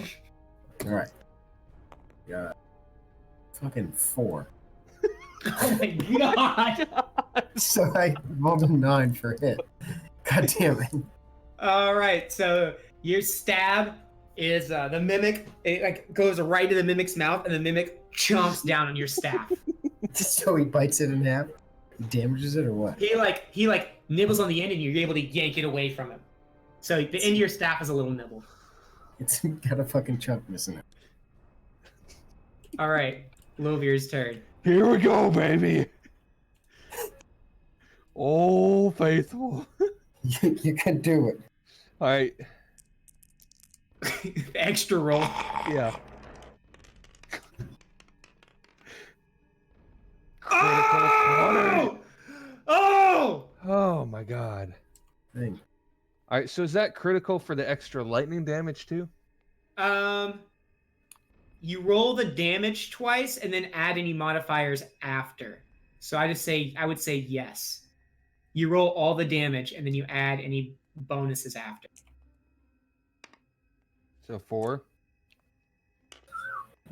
plus 2. So I'm at 6. 7, 8, 9, 12 damage. 12 damage. So you sling the hammer, it spins and spins and hits him, and when it hits him, it like pretty much like sticks to him, and he is just getting like electrocuted. Like there's just lightning everywhere, and he is violently shaking, and then all of a sudden he just explodes. Just like goop goes everywhere, like all over everyone. There's just Oh my god. there's just mimic goo. Disgusting. And he's dead. Oh my god. Just so you know, for that whole time, he had 2 health. Oh my. So literally we just had to hit. Yes. All right, so I go over to. Now, are they technically stabilized now? Yeah, they're stabilized. Okay, so I don't have to worry about it then. Yeah. So, but they're still both passed out. I need. I would like to slam some mushroom bread into Morov's. All right. Does that have healing properties? No. So he's just. Yeah, well, yeah. You know what? Yeah. I'm just gonna stuff some bread in his mouth and force him to chew, It's just doing it. and then pour some water. So they don't have 1 HP. No, they are 0 HP stable. Right here. This kind. Oh. Hmm.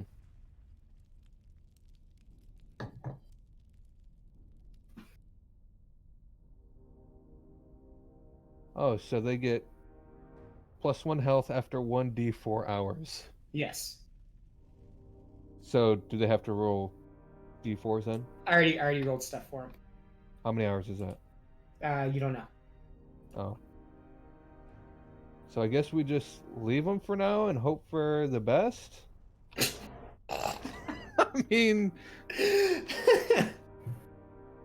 I say we check all the other barrels because they said 2 people went missing. Maybe it was 2 mimic. did I check all the Yeah, barrels? you checked all the barrels because it was literally like you started here and swept up, and it was literally the last one. Cripes. Okay. There's All of a sudden, another mimic pops up from the ceiling. and we're all dead. Good campaign, guys.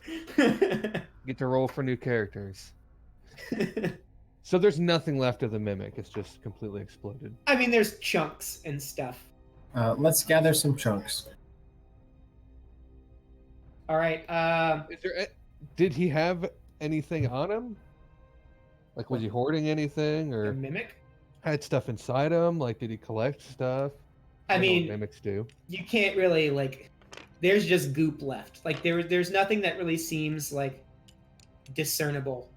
And I mean, and you notice like on the ground, like where like some of the chunks are, because I mean, he was like had like acid in him. Like it's starting to actually like corrode the floor a little bit already, where the chunks have landed. Gotcha.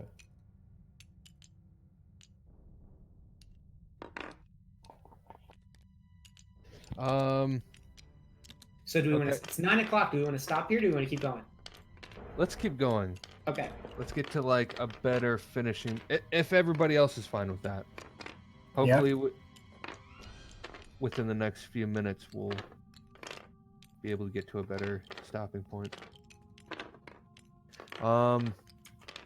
Okay, so is there like a piece that I can bring to the king that would convince him? Is there like a Yeah, chunk let's gather up of some it? chunks. I mean, there's chunks, yeah. Oh, let's put it in an empty I- barrel. JR's empty ale barrel. So is that what you guys want to do? I mean, I don't think we need a lot. Well, I mean, I'll just grab a few pieces by hand. Okay. You're gonna grab by hand? It's covered in acid, though. Is it covered in acid? Yeah, Yeah. it's like acidic. All of it's like I'm super gonna. acidic. So since he bit off a chunk of my stick, it's got some jagged edges, right? So I'm gonna Yes. stab chunks and pick them up like a trash stick. Just scrape them off into the barrel. Okay. All right, so you get a few pieces. I mean, some of the most of the larger pieces you gather up and throw it in the barrel. And there's like a not a steam, but there's like vapors coming out of the barrel. Like it looks like it's actually like starting to possibly eat through the barrel, but it doesn't look like it's happening like super rapidly. All right. Well, I'm gonna pick the barrel up. Okay. And we're gonna run back here to the bridge. All right, now before he gets there, I try to push this barrel thing like over the edge. All right. Roll for strength.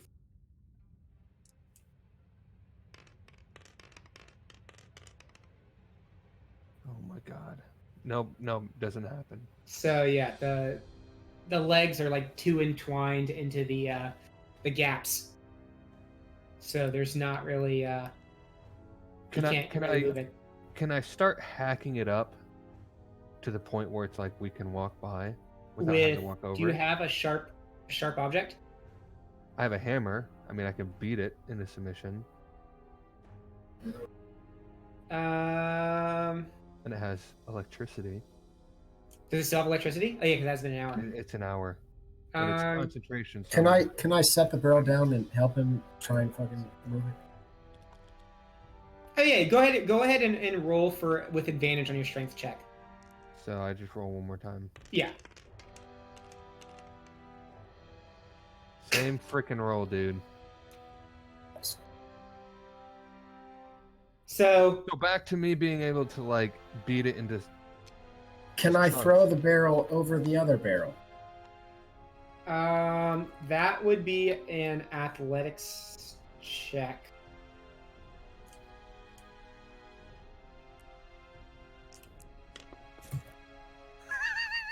That was effective. Come on. 17 Oh, thank you. plus 4, All right. 21. So you do successfully. You toss it over, and it kind of rolls a little bit along the bridge, but it makes it over successfully. So back to me smashing this thing. Can I Yeah, go legitimately ahead. smash it so I can get by it? Go ahead. Yeah, roll the hit. Like smash it maybe flatter or... Yeah. Smashing it in the actual wooden part. Yeah.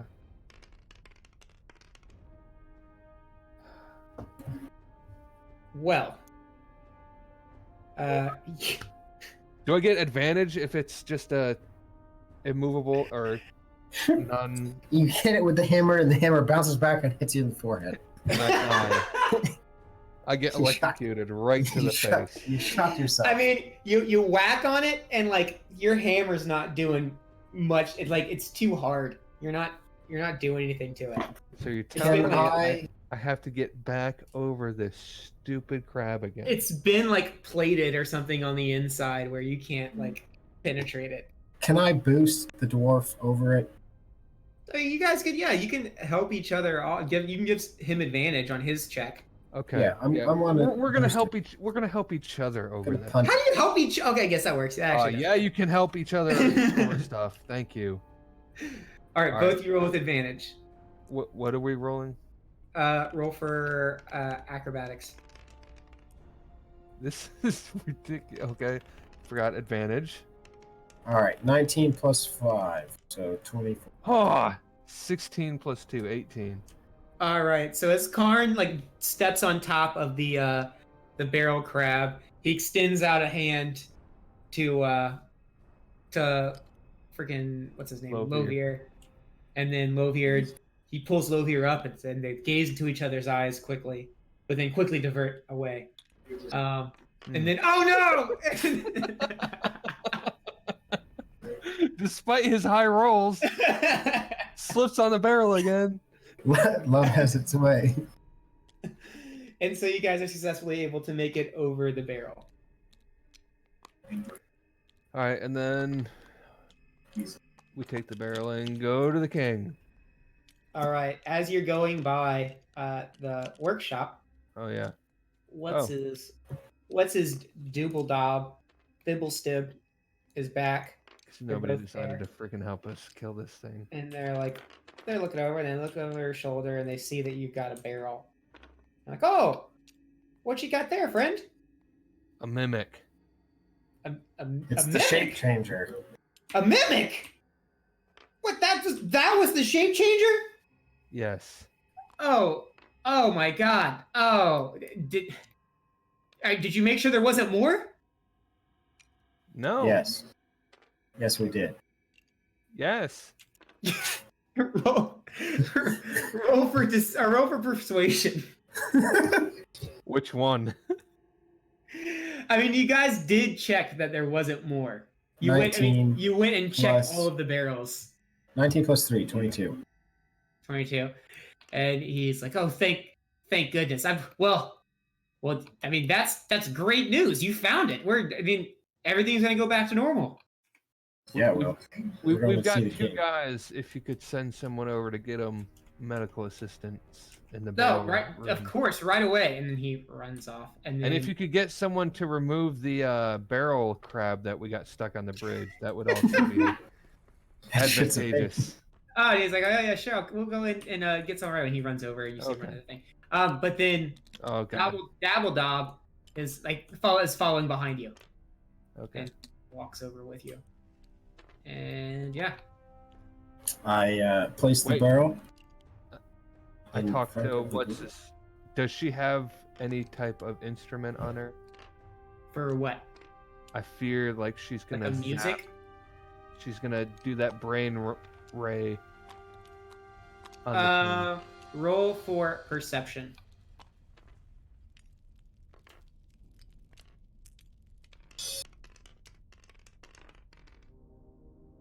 Oh my God. 9 plus 10. 10 total. 10 total. Yes. No, this is she actual doesn't D&D. look like she has anything else like on the her. 5th edition Or anything on rules her, or really, whatever. because she doesn't have anything in her hands. Sorry, She's just I'm walking. Here, you keep her back falling there. I'll asleep talk to over her. here. Yeah, I'll tired kind all of put day. myself in between Karn. I'm gonna I'll take put my. myself in between Karn and this chick. Okay. I'm gonna take my stumpy stick and I'm gonna rap on the door with. And you hear like a grumbly again. What is it? We've got your shape change. Here. Here? It's What, dead. what do you mean here? We've killed it. And we've brought proof. What? Well, prove to me. We'll open the door and look at its corpse. I'm not opening this door. Well, fine. I'm gonna take the barrel and I'm gonna throw it scoop onto the door. You're gonna throw a scoop onto the door? Yeah, so it starts to like. Okay. I'm gonna poke a chunk of the fucking acid flesh. I'm gonna stick it on the door. I'm gonna rub it around, so it starts burning a hole through the door.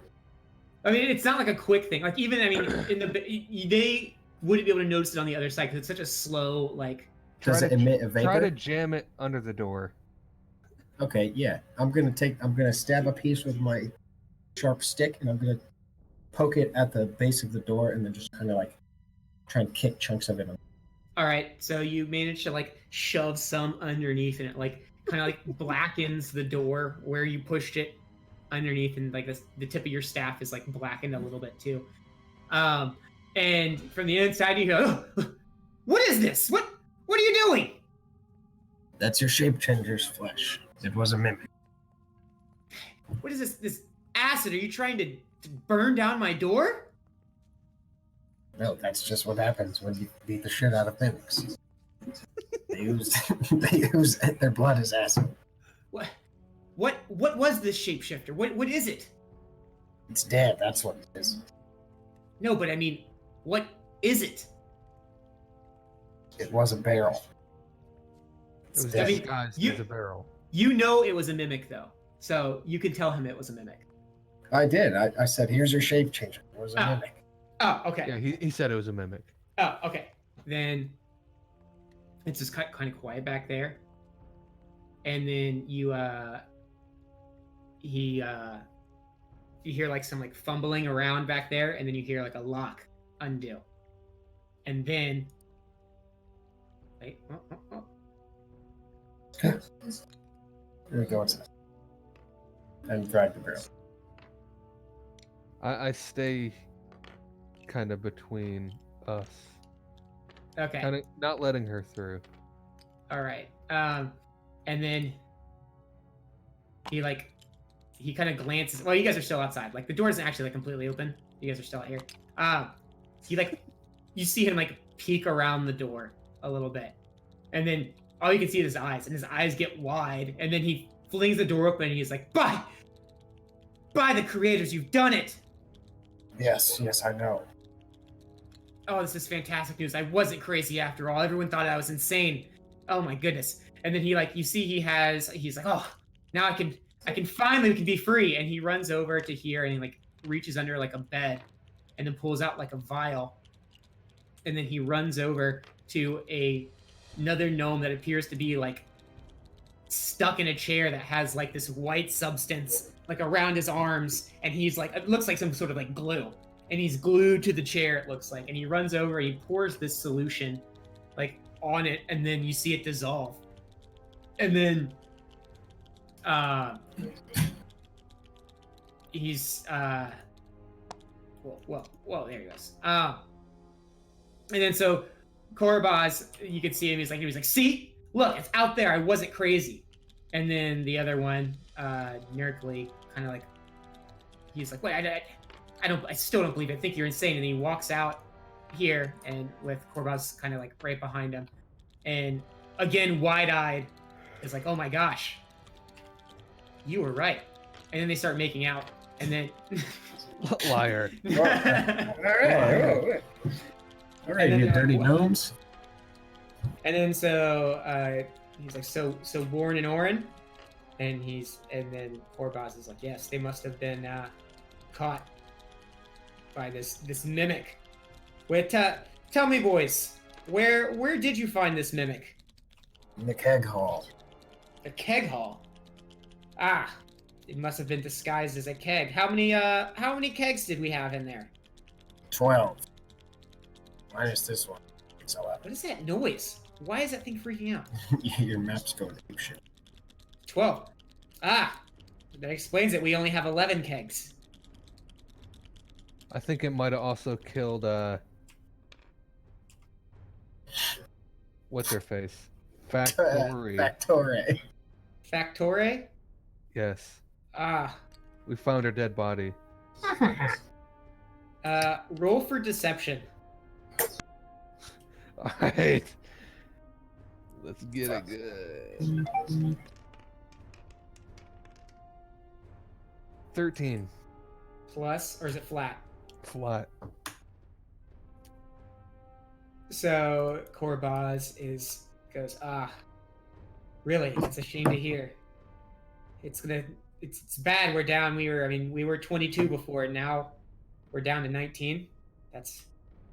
We'll have to try to offload the work in different ways, I guess, to make up for our 3 lost comrades. Anyways, that's not your problem. For doing us this great deed and preventing us from further devastation, I'd like to present you with some gifts. Yes, I love Yay. gifts. And he goes under they both go under like their respective beds, because like they walk back and it looks like Nerkley is kind of a little apprehensive about doing it, but Korbaz kind of like whispers something to him, and then he kind of like begrudgingly walks over to his bed, and then so they pull out some things, and then Korbaz comes over to you and says, "I'd like you to have this," and then he hands you a hat, and it looks like a what? hat. Oh, a hat. It looks like a traditional like wizard's hat, like with the big brim and the big like cone on top of the head. He hands it to you and says, "Ah, this is what we call the hat of wizardry." And he explains a bunch of like stuff in lore wise, but basically, you can use the hat as a spellcasting focus for wizard spells. And you can try to cast a cantrip that you don't know. The cantrip must be on the wizard spell list, and you must make a DC of 10. If the check succeeds, you cast the spell. If the check fails, so does the spell, and the action used to cast the spell is wasted. Well, You can only use it once per long rest. Can you paste that in the Discord? I don't know if you might be able to actually get it. Nope. Oh, you can't? Xanthar's Guide to Everything. Dang. So here is the hat. It does require attunement.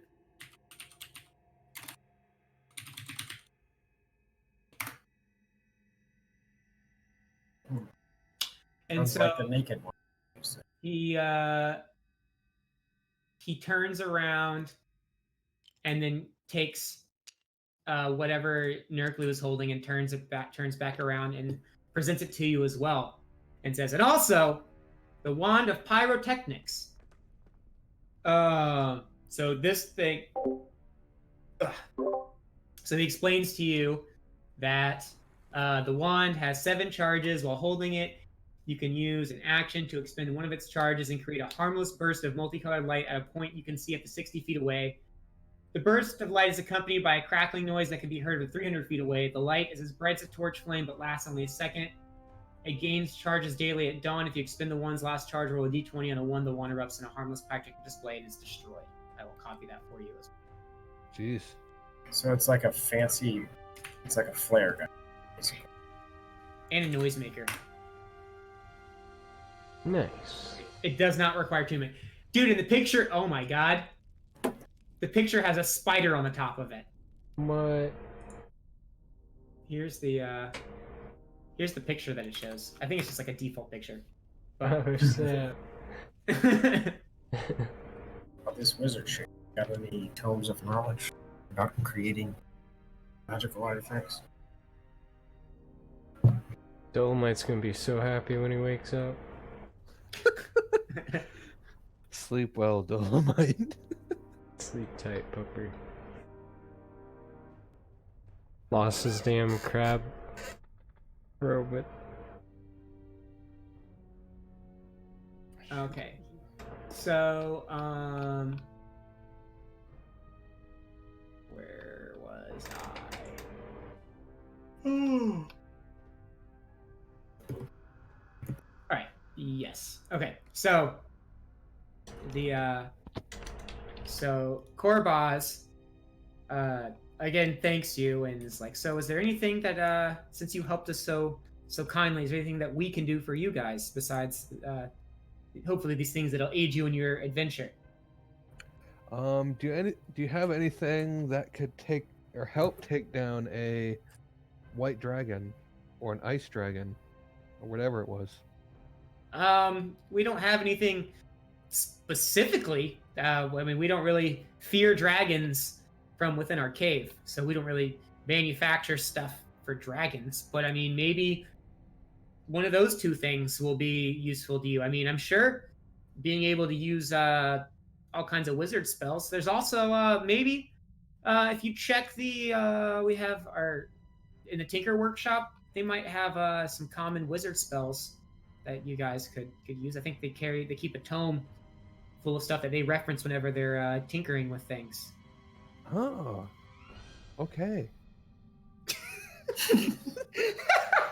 I'll keep that in mind.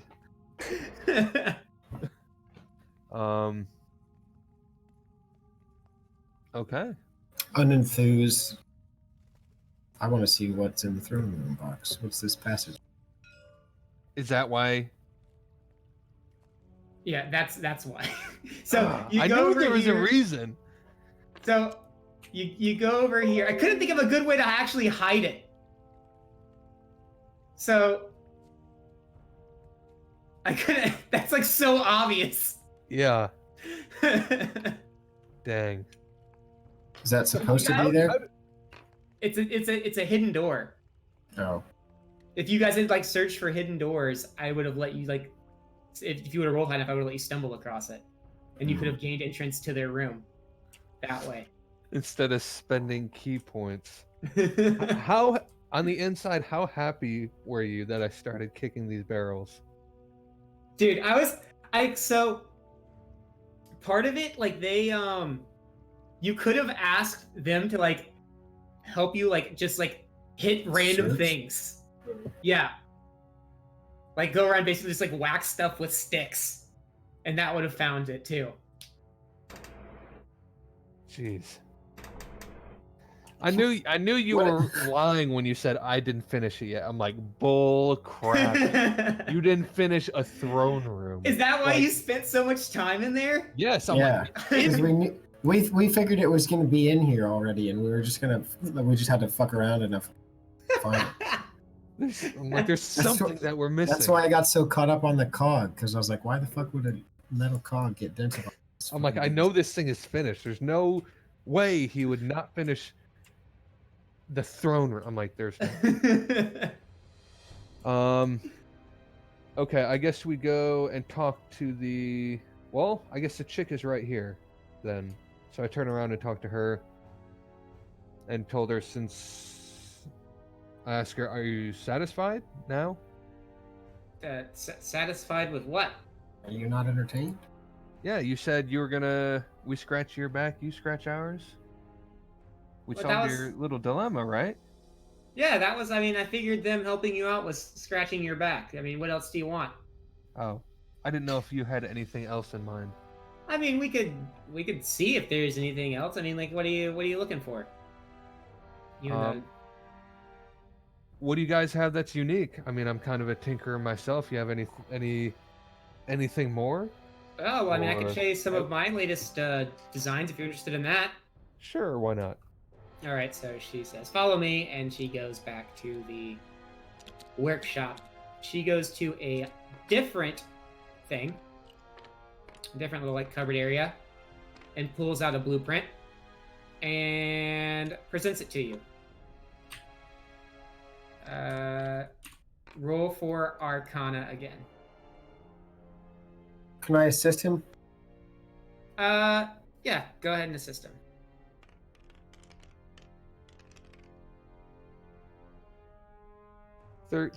Well, okay.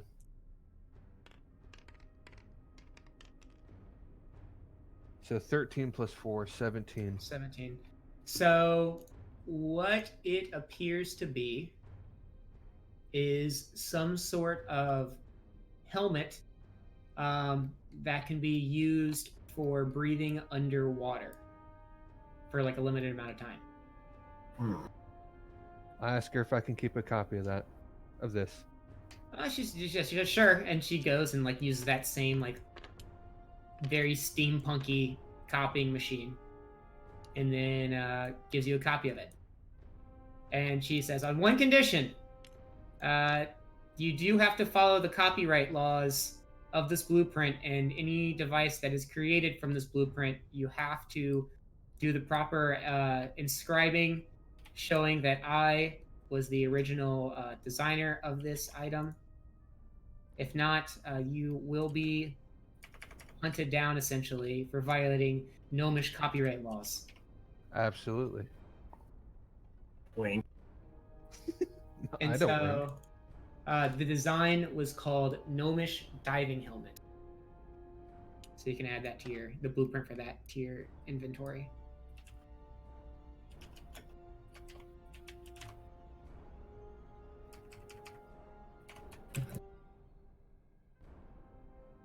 Oh, Jesus, spelled Gnomish wrong. Okay. All right. Okay. So, do we want to get out of here then? Yeah. Grab the other two and. All right. So we go. So, but what do you guys are? She's like, do you guys want any like food for the road or supplies or anything? Do you have any just gold? I mean, I would like to replace my quarterstaff. well, we don't we don't think we're gonna replace it, but we could possibly fix it up a little bit if you'd like us to. Yeah. Can you enhance it? I mean, sure. So she takes your quarterstaff. She's like, it'll probably be like, I mean, I don't know like the time schedule you guys are on, but it might be like a day or two for me to work on it. If I give you 2 gold, can you expedite it? I mean, that's the amount of work it requires. Very well. We can Now- do this. What do you- Is she actually going to enhance it? I mean, she's gonna like fix up the stuff on it, but it's not gonna actually like increase the abilities on it. Okay, I cast mending. I take it from her real quick and kind of fix it up.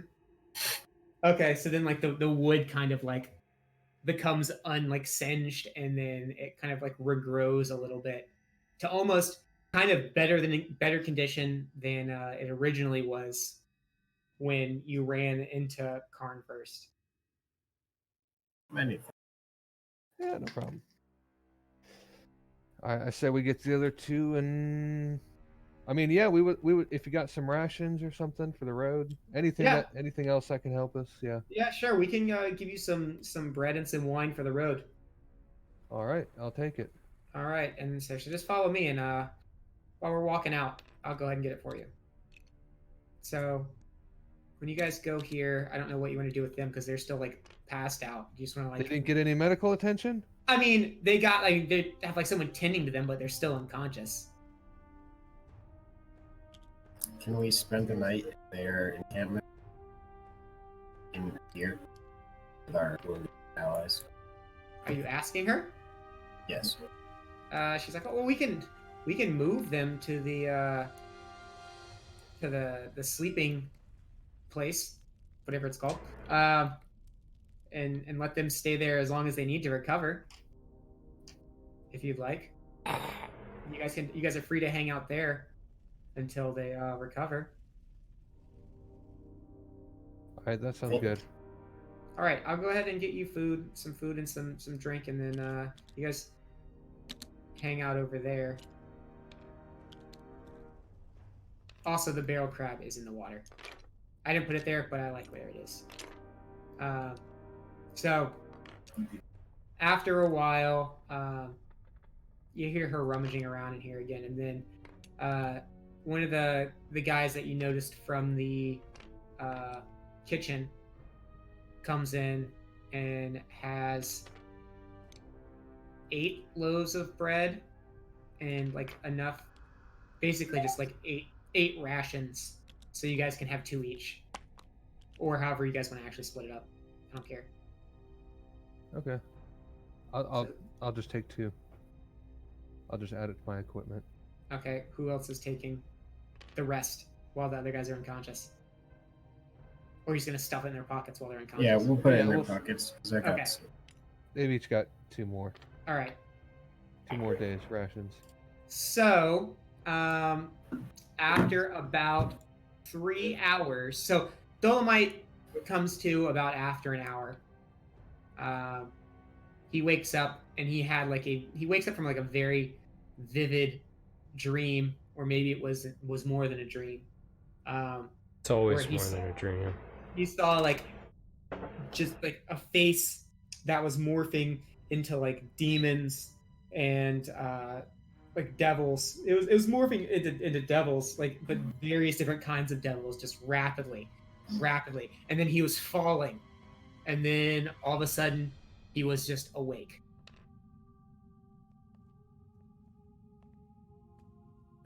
And now he's awake.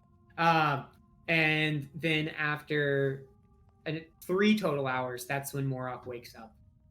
And he wakes up and goes, "Oh, what the hell was that?" And then nobody acknowledges him, so he kind of weeps gently, or weeps sadly. All right, so we basically just let him know everything that transpired after he went down. Okay.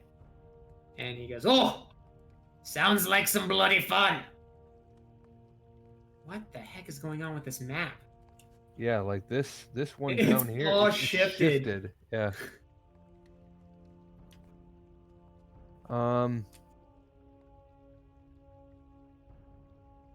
I think that's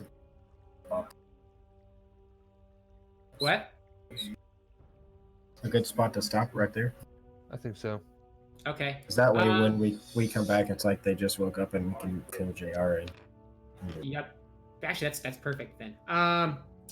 I would say go ahead and level up your characters then. Nice. All right. Oh, freaking A. I'd hope we get a little bit farther. You're hoping we get a little bit further? I was hoping so I'd have a more inclination of what we're gonna do next time. But we can roll with the punches. Essentially, I think we're gonna leave soon. Yes, I know you're gonna leave, but I don't know what you're gonna do once you get back. Because you have a lot of options. You have a lot of options.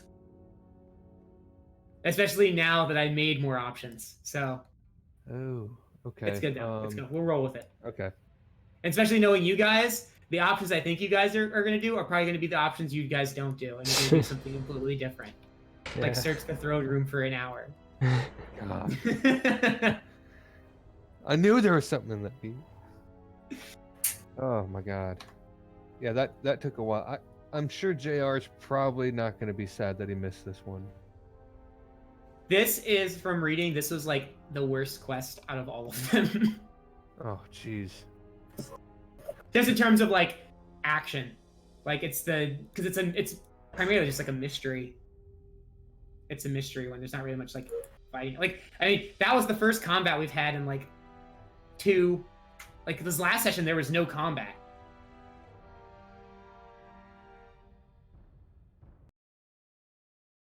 Yeah. Yeah. Do you have my 3rd level? Alright, well, thanks for joining. Hopefully you enjoyed. Sorry I was a little bit tired. Started a new job this past week and haven't really been keeping up on sleep, so probably gonna try to hop off here and do that. But Hope you enjoyed watching. Hope you join us again next time. Probably going to be a Thursday this upcoming week, so hopefully we'll see you then. Otherwise, catch you later. Peace.